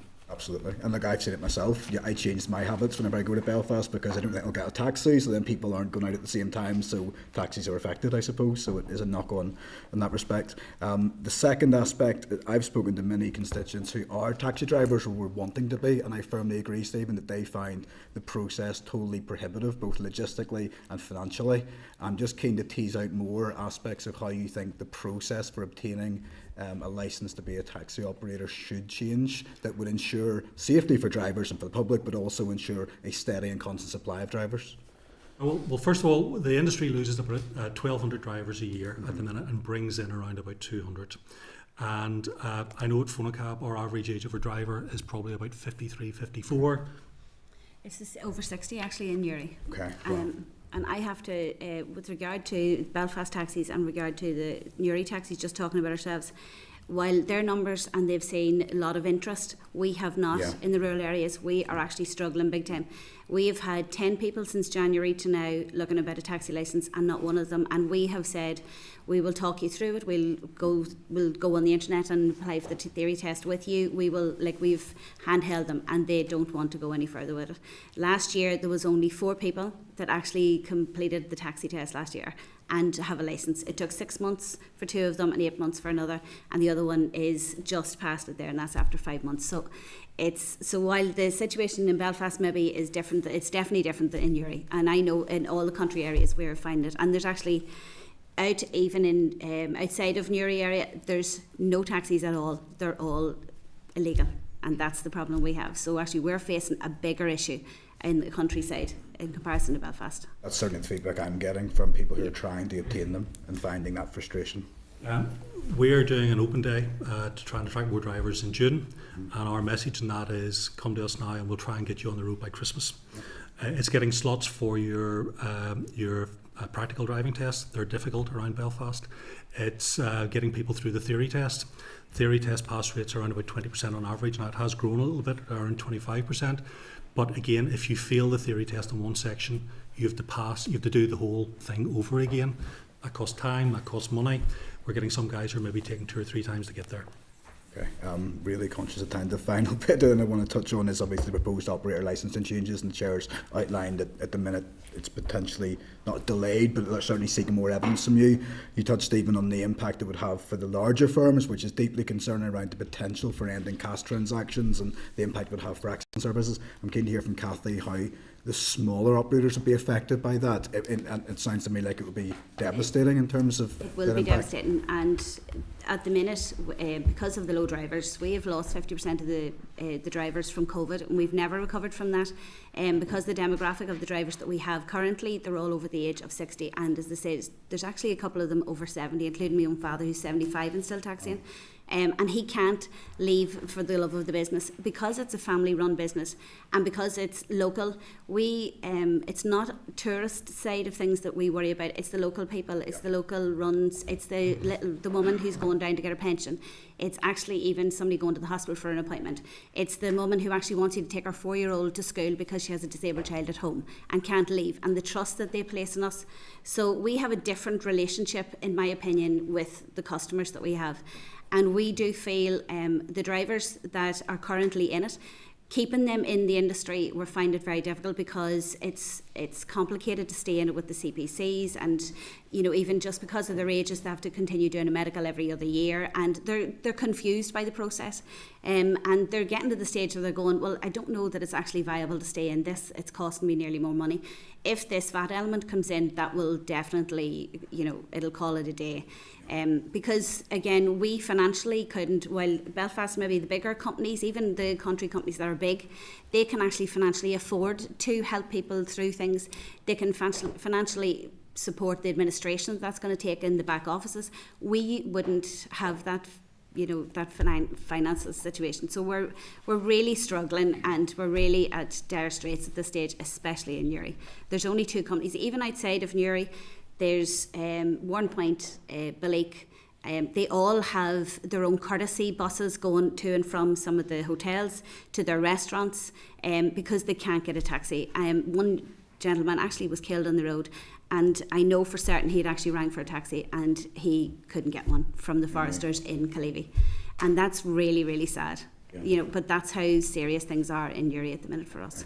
Scotty, I could ask all day, but the Chair will tell me off, so thank you for your answers and for the sector, and look forward to engaging again. We'll maybe pick up afterwards in terms of some of the other questions, because I am conscious that members are very keen to ask questions. So, Stephen. Thank you, Chair, and thanks, folks, for your presentation, and just to put on record our acknowledgement of the very valuable service that taxis do provide, and things like schools, medical appointments and shopping and so on, which is a real lifeline for so many, including within my own North Down constituency. Just a couple of points I want to touch upon. Really, recruitment and retention. Obviously, you're not alone in your sector that's a huge issue facing you, and I presume drivers are being lost to the competition too from big online global delivery companies, for example, that maybe have less regulation, less requirements on medical and so on.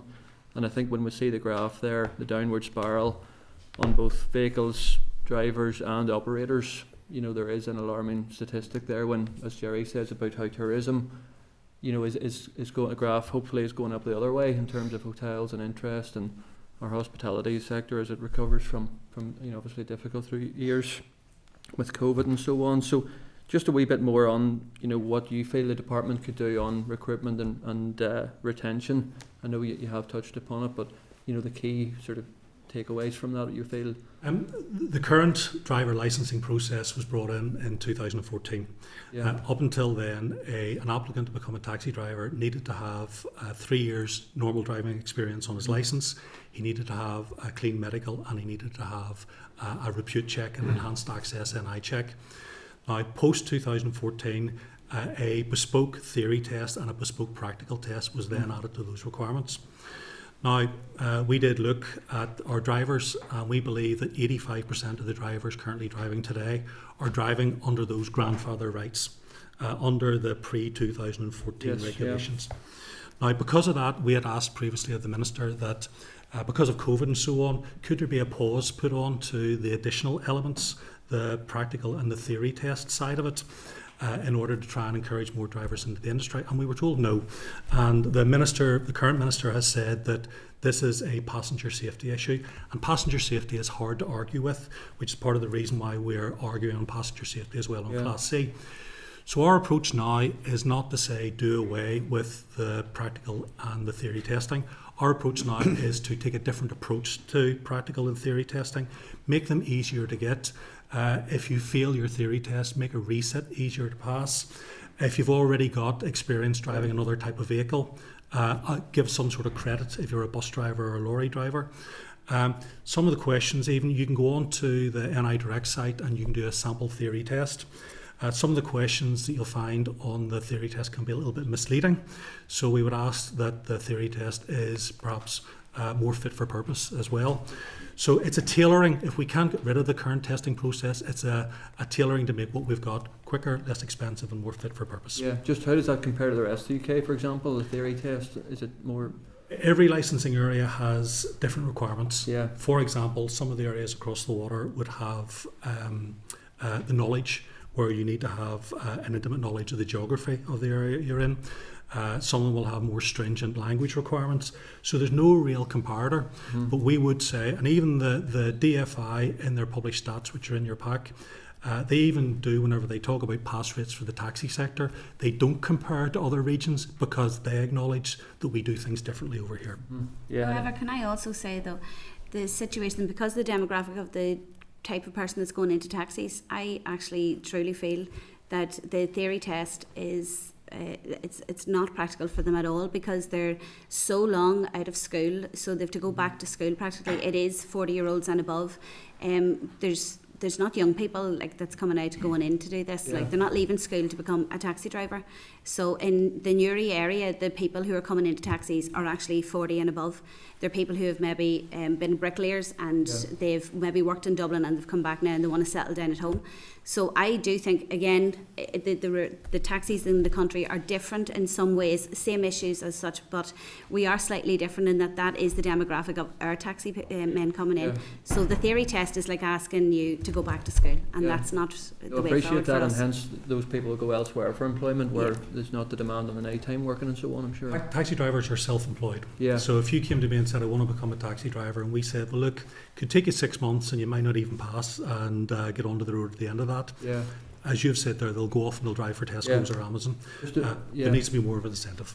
Final point, could you tell me a wee bit more about the Uber judgment? Obviously, again, a global firm, which has probably changed how many of us, I suppose, do when you're in Europe and so on and around the world. Obviously, it had implications right down to outside the store.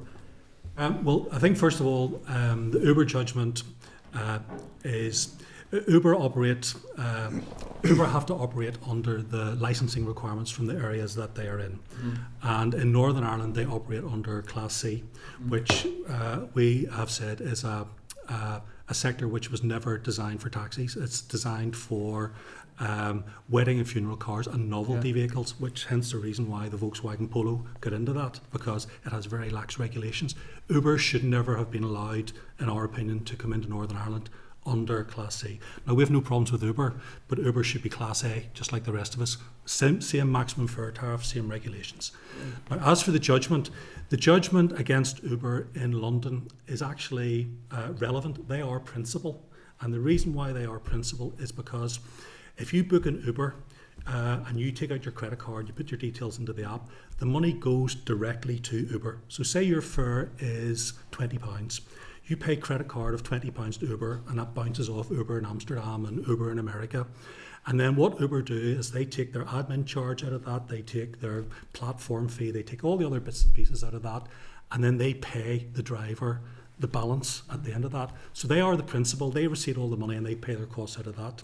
That differs from us in Northern Ireland, where the driver of a cash journey especially, he takes your payment in car. If your journey is £20, he gets the full £20. So that makes him very clearly, the difference is Northern Ireland makes the operator very clearly for that type of booking, the agent rather than the principal. So that's why Uber lost the position in London. In Sefton Council, what Uber did then was basically because Uber had been found to be principal, they used the same argument and said that this should be applied to other private hire operators. Now, while they won their judgment in Sefton, the Sefton judgment is currently under appeal, as is another judgment against another ride operator called Bolt.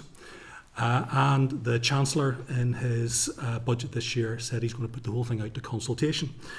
So while the Transport for London judgment against Uber seems to be done and dusted, Sefton is very much up for appeal, both against Uber and against the Bolt judgment and the consultation then to follow. It's a different market, it's a different set of rules, and it's a different business model. Yeah, okay. Thanks, folks. Thanks, Okay, Chair. thank you, Patrick. Thanks, Chair, and thank you very much for the presentation. Particularly, Cathy, good to have you here. You would serve a lot of my constituents in the Warren Point sort of area, taking a bit of Newry as well. And look, what you're saying to me is exactly what I hear so regularly from constituents, particularly from hospitality proprietors in the nighttime economy. Around Downpatrick, it's basically impossible to get a taxi on a Friday and Saturday night in particular. I'd say Newcastle's probably the only area in my constituency that would be well served. So I'm curious to know, similar to what's already been touched on, but more at a local level, what you're doing to work with people in the nighttime economy to try and work with taxi providers to increase the number of hours that they're maybe operating. Is it a fact that they just can't get enough people in, so they're choosing to work those 9 to 5 daytime hours rather than the nighttime hours? They just can't get people to work that? Is that because, as Stephen said, basically you are a self-employed taxi driver, so therefore 90% of our taxi drivers are in Newry. The rest are employed by us, so therefore we have control over what they do, but they can work whatever hours. And because of the way the pricing is now, you get the same money on a Saturday as you can for a Saturday night. We knew that was going to be an issue for us. However, we do try to encourage more of them on a Saturday night, but we just haven't enough. You know, we haven't enough drivers. And it's a real worry because you're talking about Warren Point. I have a son who's going up and down to Warren Point regularly. And they're 18, 19, 20-year-olds, and they're getting out of their bed to take their friends home, and they're paying them £5 each. So the young person gets £20 to take them home in their own car. Now, I am freaking out over it because it's from an insurance perspective, and just if anything happens to somebody, but the basic problem is getting people into the industry. Keeping them there, we can cajole them, but getting them into the industry at the minute is really difficult. It doesn't matter what we do. We're trying so hard. On that, I'm interested to know, from a nighttime economy perspective, if you've made any representations to the Department for Economy on that, and then from a recruitment perspective, if you're working with DFC around employment, unemployment, trying to get people back into work, for example. If I could answer that, we have, because obviously one of the reasons why we asked Jerry along today is because there's not one sector of the community that the taxi industry doesn't interact with, whether that's nighttime economy, whether that's hospitality, whether that's the health trusts, the amount of jobs that we do on a monthly basis, taking people to and from cancer treatment and so on, whether that's with education. We have spoken to some of the other departments. Economy are interested in speaking to us. However, you're the body that legislate our industry. You're the body who can make the change. So you're our priority to come here today. Well, absolutely, that makes sense in terms of regulation.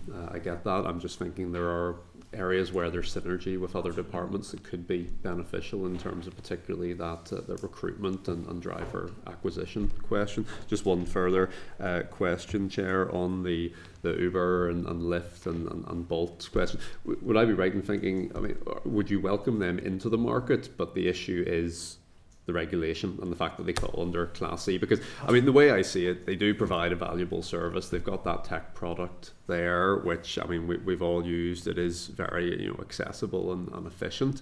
And it would, in my view, plug the gaps if we can ensure that any worries about driver safety, anonymity of vehicles and so on were addressed. And I would also, just for balance, I mean, a lot of the time on those apps you can't actually see the driver. You may not know the car may not be marked, but a lot of the times getting into a black cab or whatever, you don't know the driver, even if the car is marked. So there is a bit of a balance there in terms of what those apps can offer. Well, as I said earlier, we have no problems with Uber or any other taxi provider.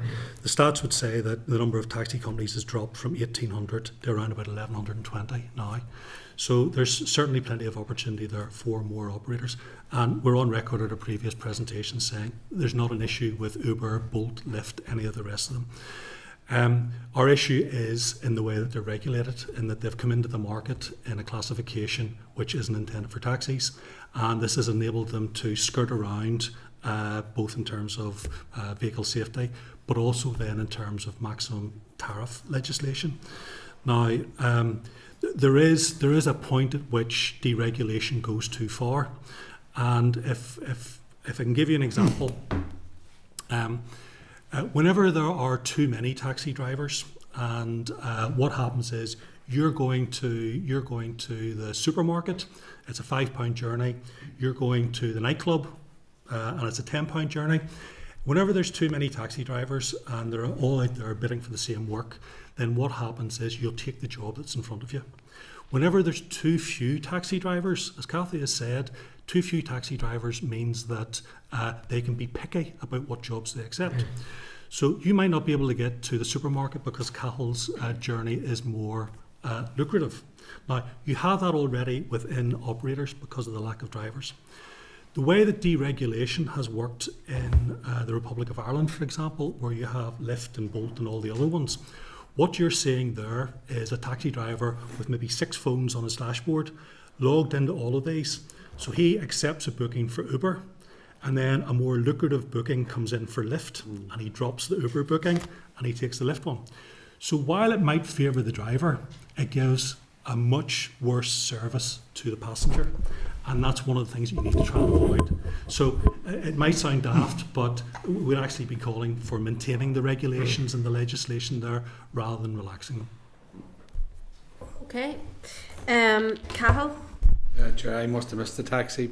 It's not like me to be down the question list so far, because all the questions have been asked. But I'm delighted to see Cathy here.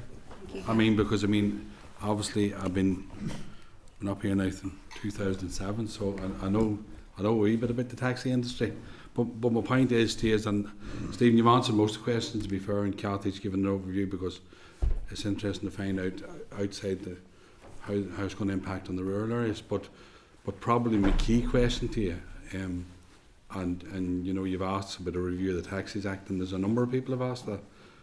But immediate steps, because I mean, what Cathy's saying here, you know, there's problems now, and they're coming at us sharp and fast. And besides the judgment, because even in relation to the Uber judgment, that's still a live issue, so that'll separate itself out, and the Chair's already talked about that. But from your own point of view, from this committee's point of view, how we can move fairly sharpish in terms of trying to get fairly quick results. For instance, your conversations with the department so far, and if there's any indications on what you have presented to the department and what we can do, because I mean, if we called for a review, you could be looking at 12 months, 18 months, you know. So, and I just want to see how we can take it from today on, you know. The Taxis Act, yes, it is a more strategic review, and it's like that old saying, when's the best time to plant a tree? 20 years ago, and when's the second best time? Now. And that's what we're asking for in the Taxis Act. It might take time, but start it now. But the main asks now are, while we have had an answer from the Minister that there's no legislative change coming forward on the 2012 Act, there's no need to bring it forward, and we think that the committee should have the power to be able to quash any proposal to bring that further now. So we would ask for a more urgent decision or support on that issue. In terms of, just to get, not in the same order, but the wheelchair accessible vehicles, we believe that the wheelchair accessible vehicles, there already is legislation there to provide support to the taxi industry. In a conversation I had with the DFI previously, I was told that the legislation was there, but no minister had chosen to resource it. So we're just asking whether Part 5 of the 2011 Transport Act Northern Ireland is applicable to taxis, and can the Minister, through the support of the committee, put some resource towards it. And as far the third point then on the Class C is, Class C is rapidly, the committee has worked hard over the last 20 years to knock the taxi sector into shape, for want of a better term. But we're seeing over the last number of years that a lot of that good work is going backwards, partly because of the changes of COVID, partly because of the growth of illegal taxing and so on. And we think that one of the big things which is going to address this is doing what Chris Hazard said he was going to do in 2016 and close the Class C loophole, regulate Class C taxis in the same way as any other taxi. And the final thing then is in terms of driver licensing. The Minister has rightly said that he doesn't want to remove taxi testing because it's a public safety issue, but we do need a meaningful roundtable discussion with officials to try and improve the process that we have at the minute because it's not working. And Cathy, to yourself, in terms of how it would help, especially the rural businesses? Well, besides the stuff, yeah, and because there was an issue there about metering as well in your presentation as well. So, but for yourself, how we can? Well, I think basically from our perspective, we are at a stage where we're a long time in the business, where I could say we're good at what we do, we're experts at what we do, and I think it's time for the committee to start listening to, right now, listen to us in terms of trying to help us. The theory test it's not working for us in the rural areas at all. I know that maybe is conflicting with Stephen, but it's not working for us. Unless there is some way of making that much easier. That is our biggest crux. We have progressed, we have changed, we have adapted, we have done that very successfully, and we have evolved with the industry and evolved with yourselves in terms of moving on. And we feel now at this stage we're at a stalemate where it's going to be that the drivers that we have, while we brought them all forward and encouraged them to make the changes that was necessary, the changes now that you're asking to make, they're not going to come forward. They don't think it's viable, and therefore on that side of things, is it viable for us as a company to stay open? And that's where we're at. So I really feel the theory test is the biggest issue for us in Uri. And just can you answer across the board, in terms of the changes, do you know if every operator has been contacted about the changes, or can you just give a view on that? We contacted a number of operators, a few of the operators are sitting behind me, and some, the DFI used the DVA's email contact list to send out this agent principal proposal. And we know it went out into Phonacab. It came into, I think it was admin@phonacab.com. It came into just a general email address. So we had spoken to a straw poll of some 70 taxi operators around Northern Ireland to say, have you received this? And out of the 70, we had 13 of them said yes. And of that 13, some of them weren't aware of the implications that this could potentially have for them. So, and apologies, Chair, if I was snappy earlier about the time, but the agent principal thing, it's a difficult thing to get your head around. And I've given a full briefing both in your pack and tried to explain it today. But in the email that is sent out by the DFI, which doesn't refer to the other implications for your passenger, for your drivers, for the company as a whole, it's not enough to educate that company what this means to them. Because as I say, it's not just the big companies, this is every single person who has an operator's licence, whether you're a one-man band or up. And sorry, just to come in on the back of that point, obviously as yourselves as a body then, you've said that you were contacting individual operators, so I take it then you have been breaking it down to those individual operators in terms of what this will mean for you then? One of the first I spoke to was Cathy, who actually, you didn't get it originally if I remember right. No. And I sent it down to Cathy and said, have a read this and tell me what you think. And then I rang her later that day and explained the VAT implications and all the rest of it. You had a conversation with, was it your husband? Oh, it could be brother. Could be brother, yeah. We both own it. Yeah. And I think once the implications were understood, that's when the alarm bells sounded.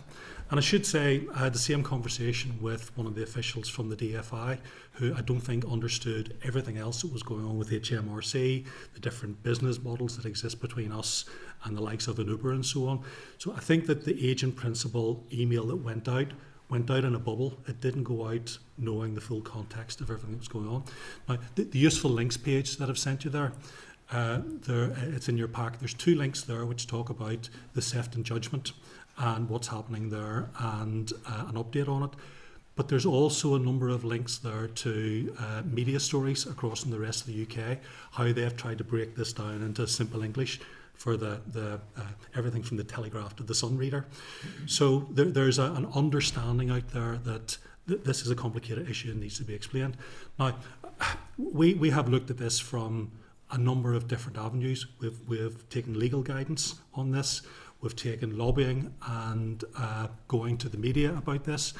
But in all honesty, we don't want to go down any of those routes until we came here today to impress upon the committee the importance of getting this right and see what the outcome of that was going to be. We have a different model. Very briefly, just quickly, just yeah, because I have to move on. Because to be fair, I mean, I'm fortunate or unfortunate to be at for 17 years, but we have a different model here, and this is certainly going to impact right across the board. So, I mean, we'll have a conversation how we take it forward, but this is serious, this will cause serious damage to a lot of the businesses. So, and I suppose, Cathal, just to come in and say, in terms of committee, what we can do is obviously bound by what comes in front of us as well. So any pieces of legislation, etc., we're bound by that. It's not for us to say to the Minister, we're quashing this now. The Minister may bring forward. We're having a conversation. And so that's why it's useful to have these conversations. But it's just to say we're also bound by what comes before us as well. So my fear, Chair, was that because of the way that the brief was written and because it's a complicated issue, my fear was it would come before committee. And the implications wouldn't have been explained. You would have rubber stamped it and moved on. So we're grateful for the chance to expand upon this today. And that's why members were in agreement, that we did have an opportunity to hear from yourselves today, which is quite soon into, obviously, the briefings that we have been having. Chair, can I just say, from a lot of the taxi companies that are out there, don't have Stephen Anton in the background sometimes reading those documents in the manner in which he is doing, and only for his advice at the time I was totally confused by what was coming out, and you'll find that a lot of the other taxi companies are in the same boat. So that's where the problem's going to be. Okay, we have two more members that are looking to ask questions, and we've timing as well. So Mark, thank you, Chair, and thanks to the folks for coming in. It's been great to hear, I suppose, in terms of the economic impact that you've outlined, and also to have the Belfast urban perspective and a rural one as well, Cathy, and there are other places as well, and experience in different places will be different. Obviously, you have stated that yourself, Cathy, in terms of difficulties in getting on people on board. And I've spoken to some operators in my neck of the woods lately who have had a different experience, again, maybe a more positive one. And see, in terms of the theory test and the figures provided there in the briefing, which was very useful, there seemed to have been an increase in the number of people, or the rate at which people were passing it, of 6%, I think. Is there any way of having a geographical breakdown of that? I don't expect you maybe to be able to do it necessarily, Stephen, to see if something's been done in an area around training or something. I can absolutely answer that. Yeah. The 6% increase that you have seen has been primarily because of what we have tried to do in Belfast. We opened the Phonacab Driver Academy, and we have 4 members of staff who are dedicated to the administration and the training and guidance to try and get people to go through their taxi licences. As I said, we've had some 1,500 inquiries over the last year. Our open day with 85 visitors, 84 of them signed up to become taxi drivers. We're working them through the system. But once you take that 84 and then get down to the 25% pass rate and the 6 months it's going to take to get those people through, it's not enough. Even a big company like Phonacab, we don't have the resource to be able to generate the numbers that are needed. And I think by going out there and saying, look, have you considered becoming a taxi driver? We can help you get your licence. We have demonstrated that there is a demand for becoming a taxi driver. The demand is not the issue for becoming a taxi driver, it's getting them through the system. And in terms of the difficulty, I suppose, experienced in more rural areas, do you think that's down maybe to the nature of the test itself as well, which undoubtedly it is right and proper that there are standards that need to be met, but there shouldn't be absolute barriers to people coming into an industry that's so important.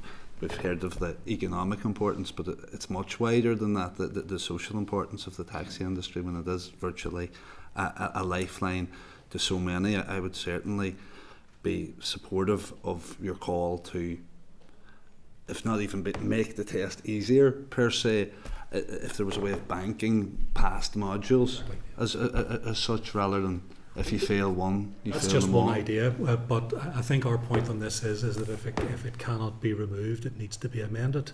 If the pass rate is so much lower than that for a normal theory test, if the pass rate is so much lower for an HGV or a bus, there's something wrong, because surely a taxi should be easier to drive than a bus or an HGV. You talk about your area. You're very fortunate where you are, Mark, to have Eamon O'Donnell at North West Taxi Proprietors. So he tells me. So he tells everybody. What Eamon, it's not as good as down your Armagh. well, what Eamon doesn't know about the taxi industry could be honestly written on the back of a stamp, and he's been a great asset to getting people through the system. But there's still capacity issues. Eamon can ring up in Derry and get a practical test for a driver next Wednesday. He told me yesterday he did. We're being quoted 3 months for a practical test in Belfast. So there are differences between, I don't want to call Newry or Derry rural, but there are differences between Belfast and I even changed my introduction, so I wasn't calling Newry rural. Anywhere outside Belfast. On the agent principle, the VAT issue, that had been flagged to me, not by Eamon actually, but again, share the concerns of the industry, and I think the committee do now, having heard them, and I think it has been very useful to get that sort of forewarning of what might be coming. The cost of adapting to new systems would be colossal. The social cost could be even bigger than that. So I think it is important that that's on our radar, and we're ready to reject or whatever approach is required to stop that having the negative impact that it could. On the wheelchair taxi stuff, I'm particularly interested in that. I've raised it previously at committee. Now, I've recently enough submitted a question to the Minister on this issue. I think it was my view and remains my view, and you've kind of, I suppose, concurred with that view or confirmed it, that there is legislative scope for the department to actually do more to assist in either the purchase and operation of wheelchair accessible taxis. So I've gone back to the Minister with a more detailed question on that, and hope to get it, because like we spoke about taxis as a lifeline, but nowhere is that more so than when you have people with disabilities, and they're in some areas being denied a basic human right. Really, sorry, Mark, have you a question? Would you agree with that? Don't really that, Chair. That's terrible. Not he's in full flow there, Chair. If I could just say something on that, there was a conference on in the Titanic Centre in January about attracting more people with disabilities to Northern Ireland, and I attended that. And the speaker said something which was great. The speaker stood up and she said, she was, and forgive me for getting the correct term, but she was a lady of short stature.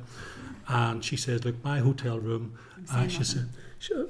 she says, my hotel room met all the legislative requirements. It had sockets at the right height. It had light switches at the right height. But she says, I wanted an extra tile and it was on the top shelf and I couldn't reach it. And she says, the point is that we look quite often at the legislation to make sure we're bound and comply with that, and the hotel did. But she says that we don't think of the actual practical outgoings of some of the things that we do and how that affects people with disabilities. Somebody who is in a wheelchair not only needs a wheelchair taxi to get them around, but they also need a driver with the care and the skill to load them on, make sure they're secure in the vehicle, and disembark them afterwards. They also then need, from a driver's perspective, the way most modern taxi dispatch systems work is, if I am a taxi driver and I go from Belfast to Bangor, I can probably get another job from Bangor to Dundonald, Dundonald to Newtownards, Newtownards back into Belfast. Whereas if you're trying to cater for somebody with a need for a wheelchair taxi, you have to travel much more in the way of dead miles. So not only are there enough, to get to your passenger, so not only are there not enough vehicles on the road, the vehicles also operate much more inefficiently because it takes longer per journey and it takes longer to get to the passenger. So the figures only tell one part of the story. The service which is being delivered to the passengers actually, in many cases, worse. And disability is much wider than wheelchair dependency.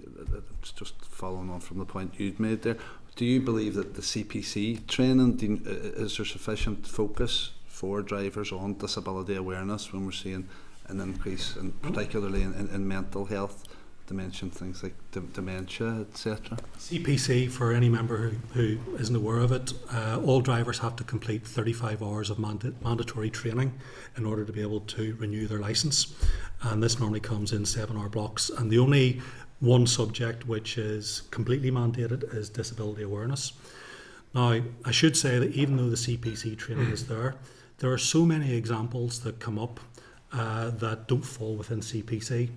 To give you an example, during COVID, we had a couple, both of which were blind, both of which had guide dogs. So we had to speak to the Disability Action, the Equality Commission at the time, to make sure that they were both seated properly in the taxi and their guide dogs were seated in the correct way. We had an issue a couple of weeks back.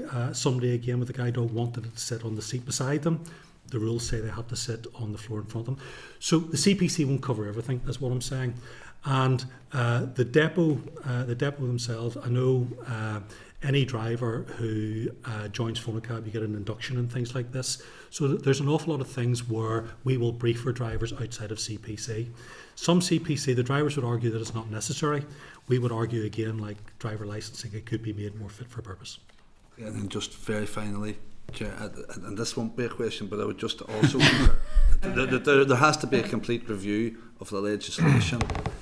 Now, I was unfortunate enough to be Minister of DOE for a time, and was led to believe that there could only be a review when the legislation was fully enacted. By the time it was sort of like pass the parcel, and by the time it landed in my lap and the music stopped, the legislation was already out of date. And that's like, 9 years ago now. So now it's positively antiquated, and that's reflected in terms of vehicle types, changes in technology. A review was promised in 2016, and here we are, 8 years later, still waiting, which is completely unacceptable because it's becoming more and more out of date. Okay, thank you, Mark. Keith? Okay, thanks for coming along, and I appreciate the work you went to that. I appreciate you don't do that in 5 minutes. I have a couple of questions.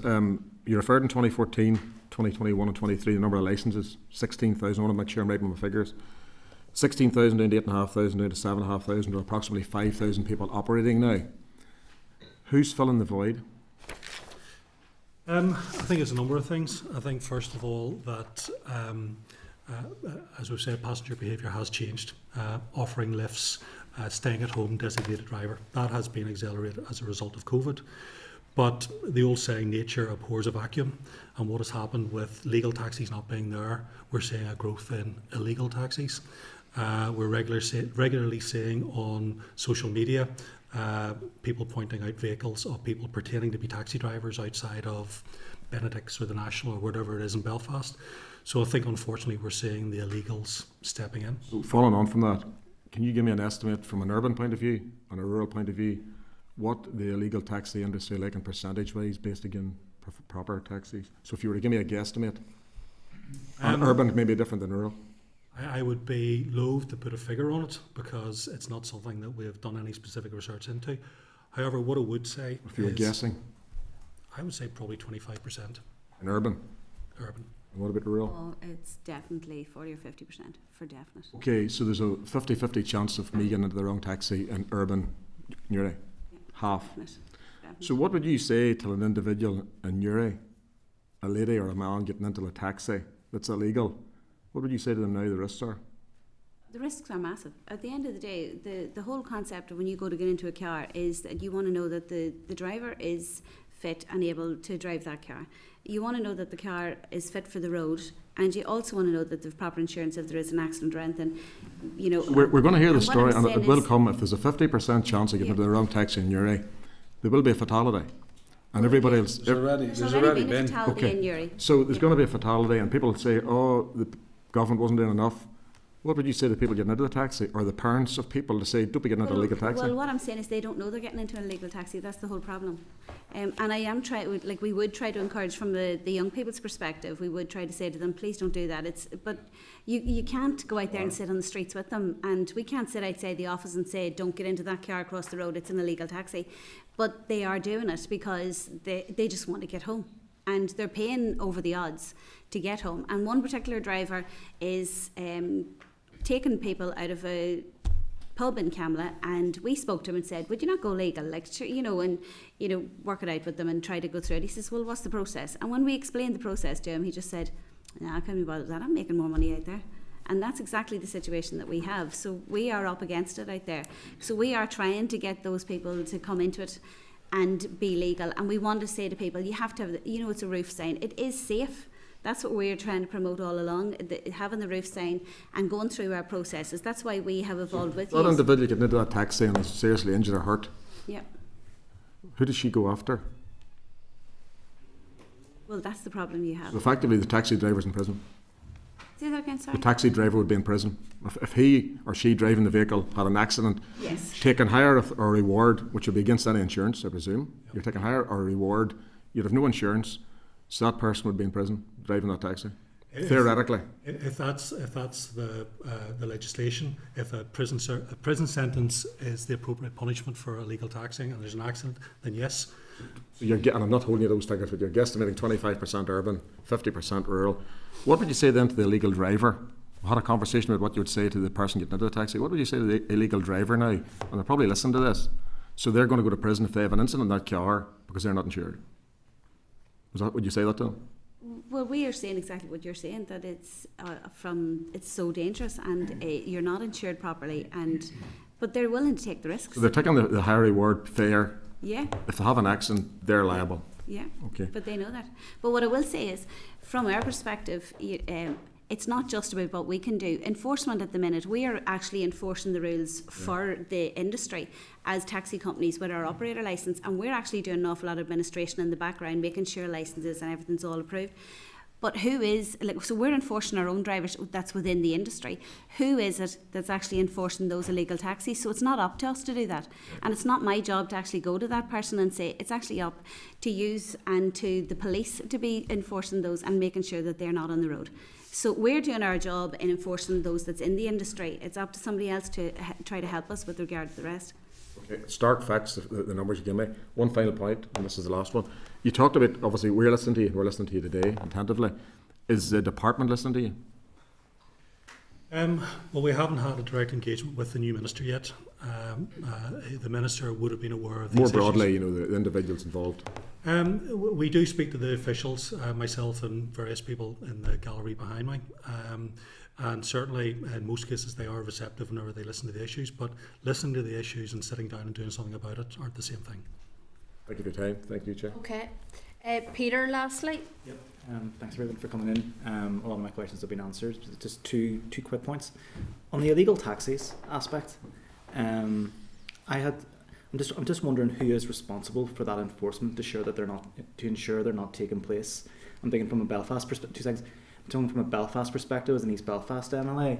So, have you spoken with the PSNI about this? If it's their responsibility, perhaps. And then secondly, I had someone come into my office a couple of weeks ago showing me a message from another taxi driver saying that there were spot checks taking place at about 2 a.m. I think it was in the city centre. Now this was specifically about, I think it's fare loitering or something like that, to make sure people aren't waiting around in the improper zones. Yep. Is that something I've been trying to find out? Is that accurate that people are doing that, and if so, who are they? Well, in answer to your first question, the body responsible for enforcement is the DVA. It's you. And the DVA, we have actually had numerous discussions because we believe that more enforcement rather than harming those drivers who are out there working legally, should give passengers using taxis more comfort that they are getting into a legal taxi. And one thing, Keith, your question about what are the department doing, one thing that the DVA brought forward last year was they put in an online page where you can now type in the reg of the vehicle and it'll come up and tell you whether it's a registered taxi or not. Now, the problem with enforcement on illegal taxis is, you've seen the pictures we've put up. It's easy for enforcement to go over to a vehicle with a sign on the roof and with a meter on the dashboard and say, where's your badge? Why isn't your sign lit up? Where's your fare card? It's easy to enforce something that you can see. It's not easy to enforce an anonymous taxi like that Volkswagen Polo that's on screen, or an illegal taxi. If an enforcement officer goes up to a vehicle like that and says, are you taxing illegally? No mate, I'm just waiting for my friends. So the problem with enforcement is it's not enforcing against the illegal taxis, in our opinion. Your second point about loitering in the wrong areas. Taxi legislation is a little bit strange in that Class A taxis, phonocab, value cabs of this world, Class A taxis are not allowed in Belfast to pick up on the streets within a 2-mile radius, roughly, of City Hall for most of the week. Now, this is different between 12 and 6 a.m. on a Friday and Saturday night and bank holidays, where they are allowed to pick up or PU on the streets in the city centre. The reason why that went out is because drivers who are perhaps sitting outside the National on a Saturday night, and it's not a bar I like, but it's one that people seem to know, but you're sitting outside the National on a Saturday night, you're waiting for your fare to come out. There is a suspicion that that driver is sitting there waiting to PU just to pick someone up off the street rather than to take a booking, because taxis outside of those 12 to 6 hours are only meant, Class A taxis are only meant to work on a pre-booked taxi basis. So what you're talking about there is correct, and the issue was that the department had looked to make sure that taxis who were sitting outside venues were waiting for bookings as opposed to picking up random passengers on the street. We don't want to see PUs for the same reason. The point about illegal taxiing. If you get into an illegal taxi, there's an issue with insurance. There's an issue with vetting of the driver. There's an issue with the condition of the vehicle. But if you get into a PU, a perfectly legal taxi which hasn't been booked outside of the hours, there's also potential issues with things like lost property. I left my bag in your taxi. What taxi was it? It's just some guy got off the street. Well, I'm sorry, we can't track that. So we discourage PUing by drivers. We want to see, for visibility, for passenger safety, for traceability and all the rest of it, we want to see people in booked vehicles whenever they should be in booked vehicles. How often would I take it this message then that I saw is accurate? How often would the DVA go out checking up on taxis? I just never heard of that practice before. DVA are out regularly. The DVA publish, and again, it's in your pack. Sorry, it's not actually in the summary. If you look in the links within your pack, it takes you to the full quarterly stats, and that gives you all the DVA enforcement statistics there. I don't think enforcement is at the same level that it was pre-COVID, but the enforcement activity is increasing. Okay, thank you very much. We have heard a wealth of information today, which we really appreciate, and we thank you for your time today as well. No doubt we'll probably be in touch through the course of the mandate as well, and we thank you very much for coming to committee, so thank you. Thank you. Thanks. Okay, members. We've got a few more items of business, obviously, to go through in the committee. So, members, are you content? John, was there any other issues that you wanted to pick up on? Because I'm just conscious. Not necessarily, Chair. I'll put some things in writing, maybe send them through, and we can maybe look at them. Okay. I think we're okay at this stage. Okay. Everyone else content to move on? Okay, item 9 is a consultation on water, flooding and sustainable drainage, Department for Infrastructure, and it's written evidence at page 180. You'll see the consultation on water, flooding and sustainable drainage. I want to remind members that we do have a substantive evidence session which has been scheduled with departmental officials on the 24th of April, but correspondence is included in the members' pack for information and noting. The correspondence provides members just with an early opportunity to review any issues raised in the course of the consultation in advance of scheduled evidence with officials, and it will be useful obviously in helping us consider any aspects of the proposed bill in advance of its formal introduction and advance of committee strategic planning session, which is scheduled for next week. So members are content to note.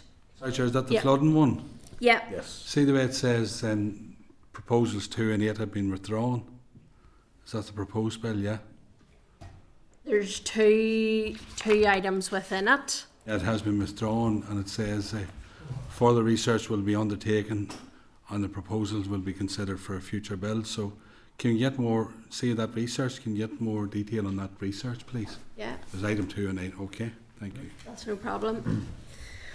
Okay, happy to move on.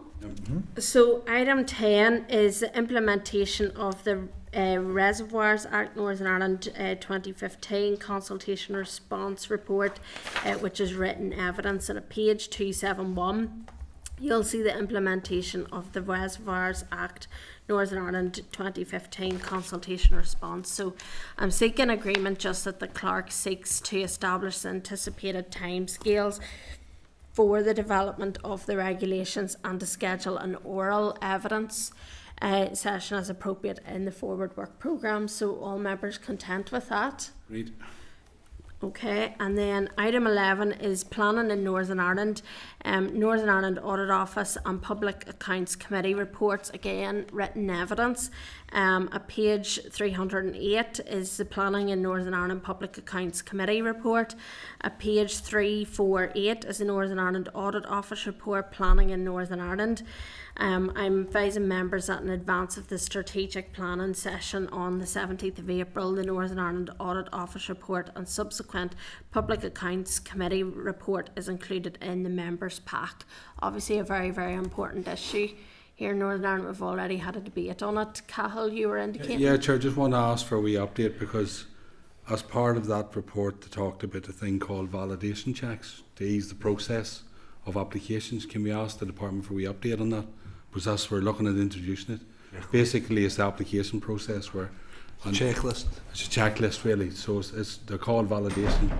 It's a validation checklist in relation to planning. So the department's working on that. Could we ask for a wee update from the department?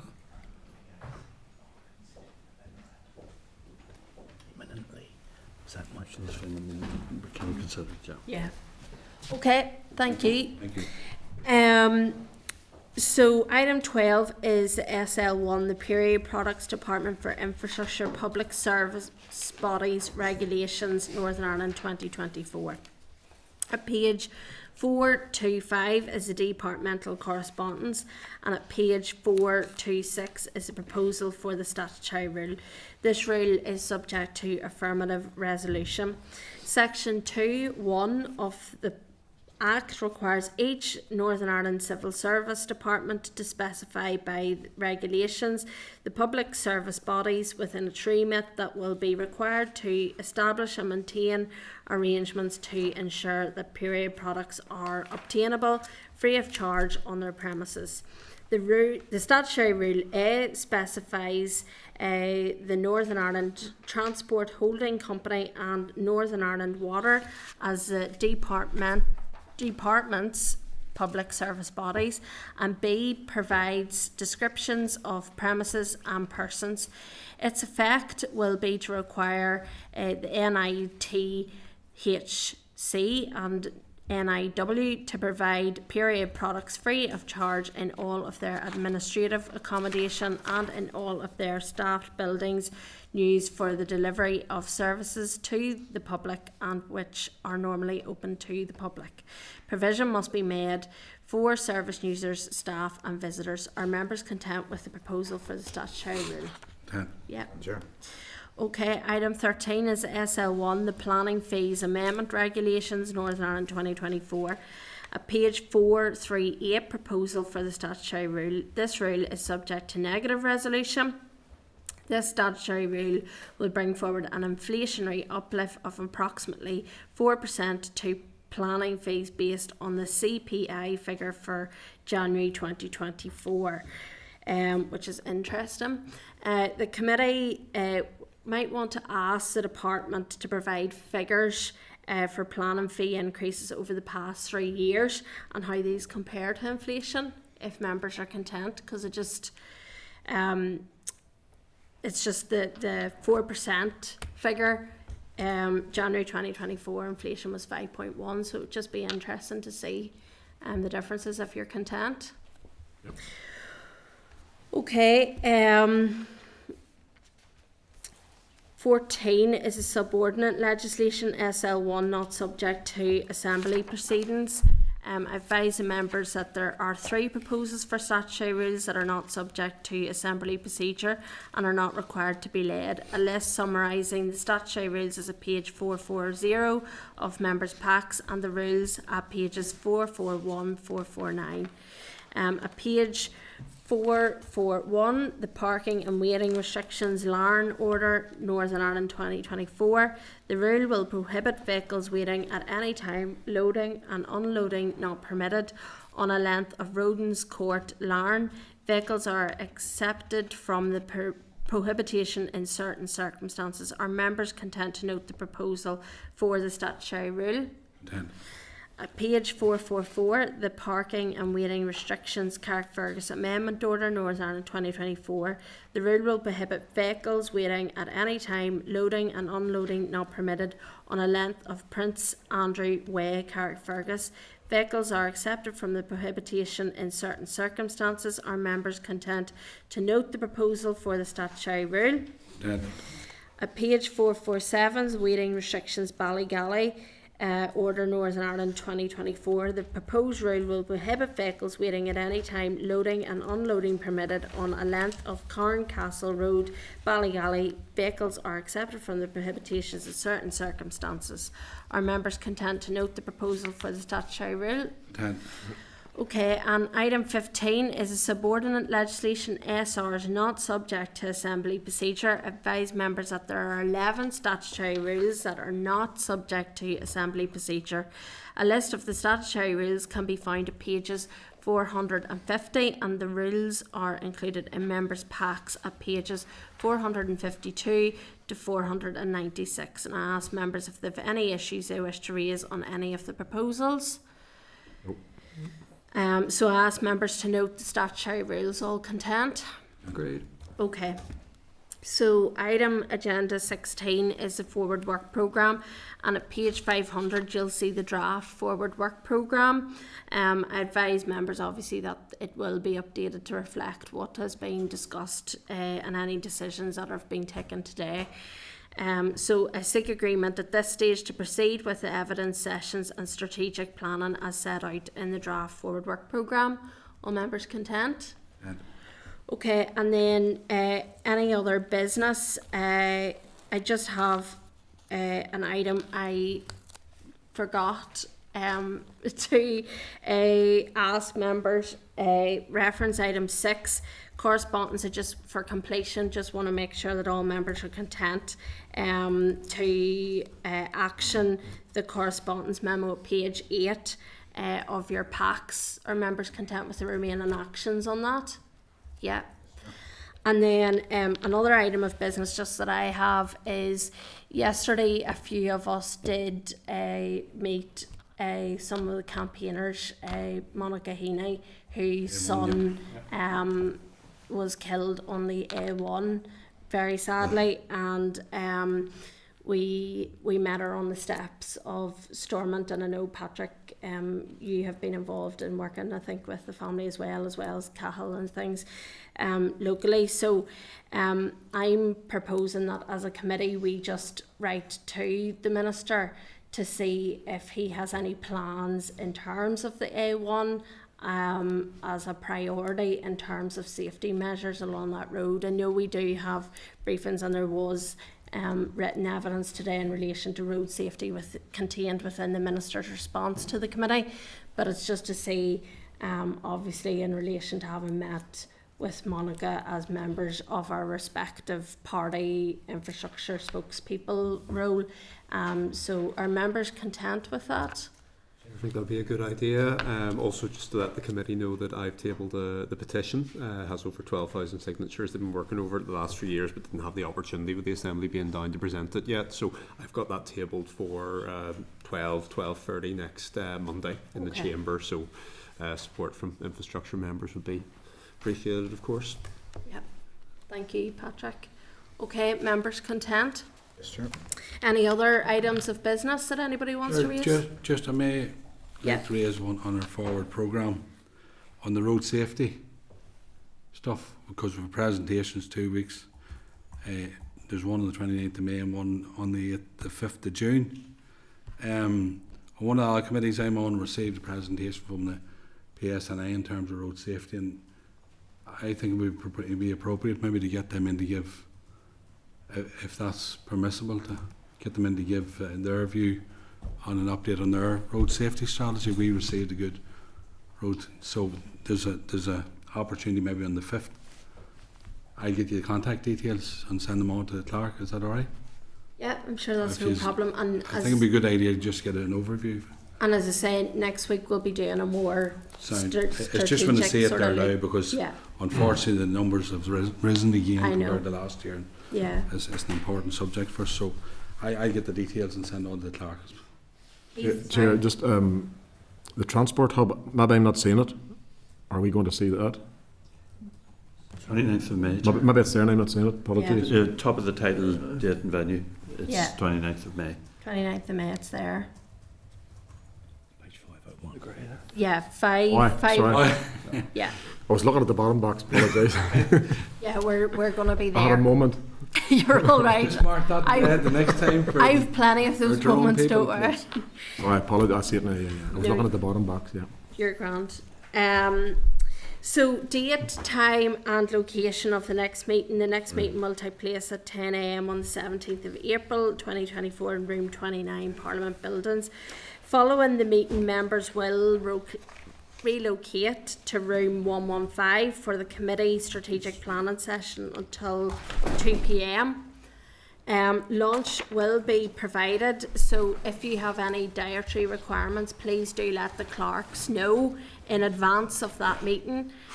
Members, just give me 1 second. We're just going to be finished up, but it is important. We did obviously send in our priorities that we want to see on committee. It is important that you do attend next week to obviously make sure that I know I sound like a teacher, but it is important that we do attend to make sure that we have a strategic plan going forward, and to make sure that this committee delivers in terms of infrastructure as well. So it's within our best interest to make sure that we're there and plan ahead in relation to all the things that will be coming up in the mandate. And just also to remind, just to say to the committee that there will be a folder for members on SharePoint with background papers and details of key issues identified by members during the exercise conducted prior to recess. So make sure you have a look at that as well before you come to the committee too. Sorry, could you just confirm those timings again just for next week's committee meeting as usual? The committee meeting as usual here at 10 a.m. Short committee meeting, Chair, no oral evidence session scheduled. Yeah, so it's just, and then we will relocate to room. I think it's room 115, isn't it? 115. What's the timings on that? Just. I'd say it should be around 10:30. Relocate, and then a good session on that with lunch included to finish up at 2 p.m. Because it's just to make sure that obviously this room will be used for a committee afterwards. And coming up to, if it does take to 2, hopefully we'll be able to get it within that time. But if it does take to 2, we're not, the other committee isn't pushed as well. No, that's Does okay. that make sense? Another meeting at 2, but no, we'll work something out. So the meeting packs will issue as normal on Friday, and I'm hoping to get that folder for the strategic planning session out to members on Monday.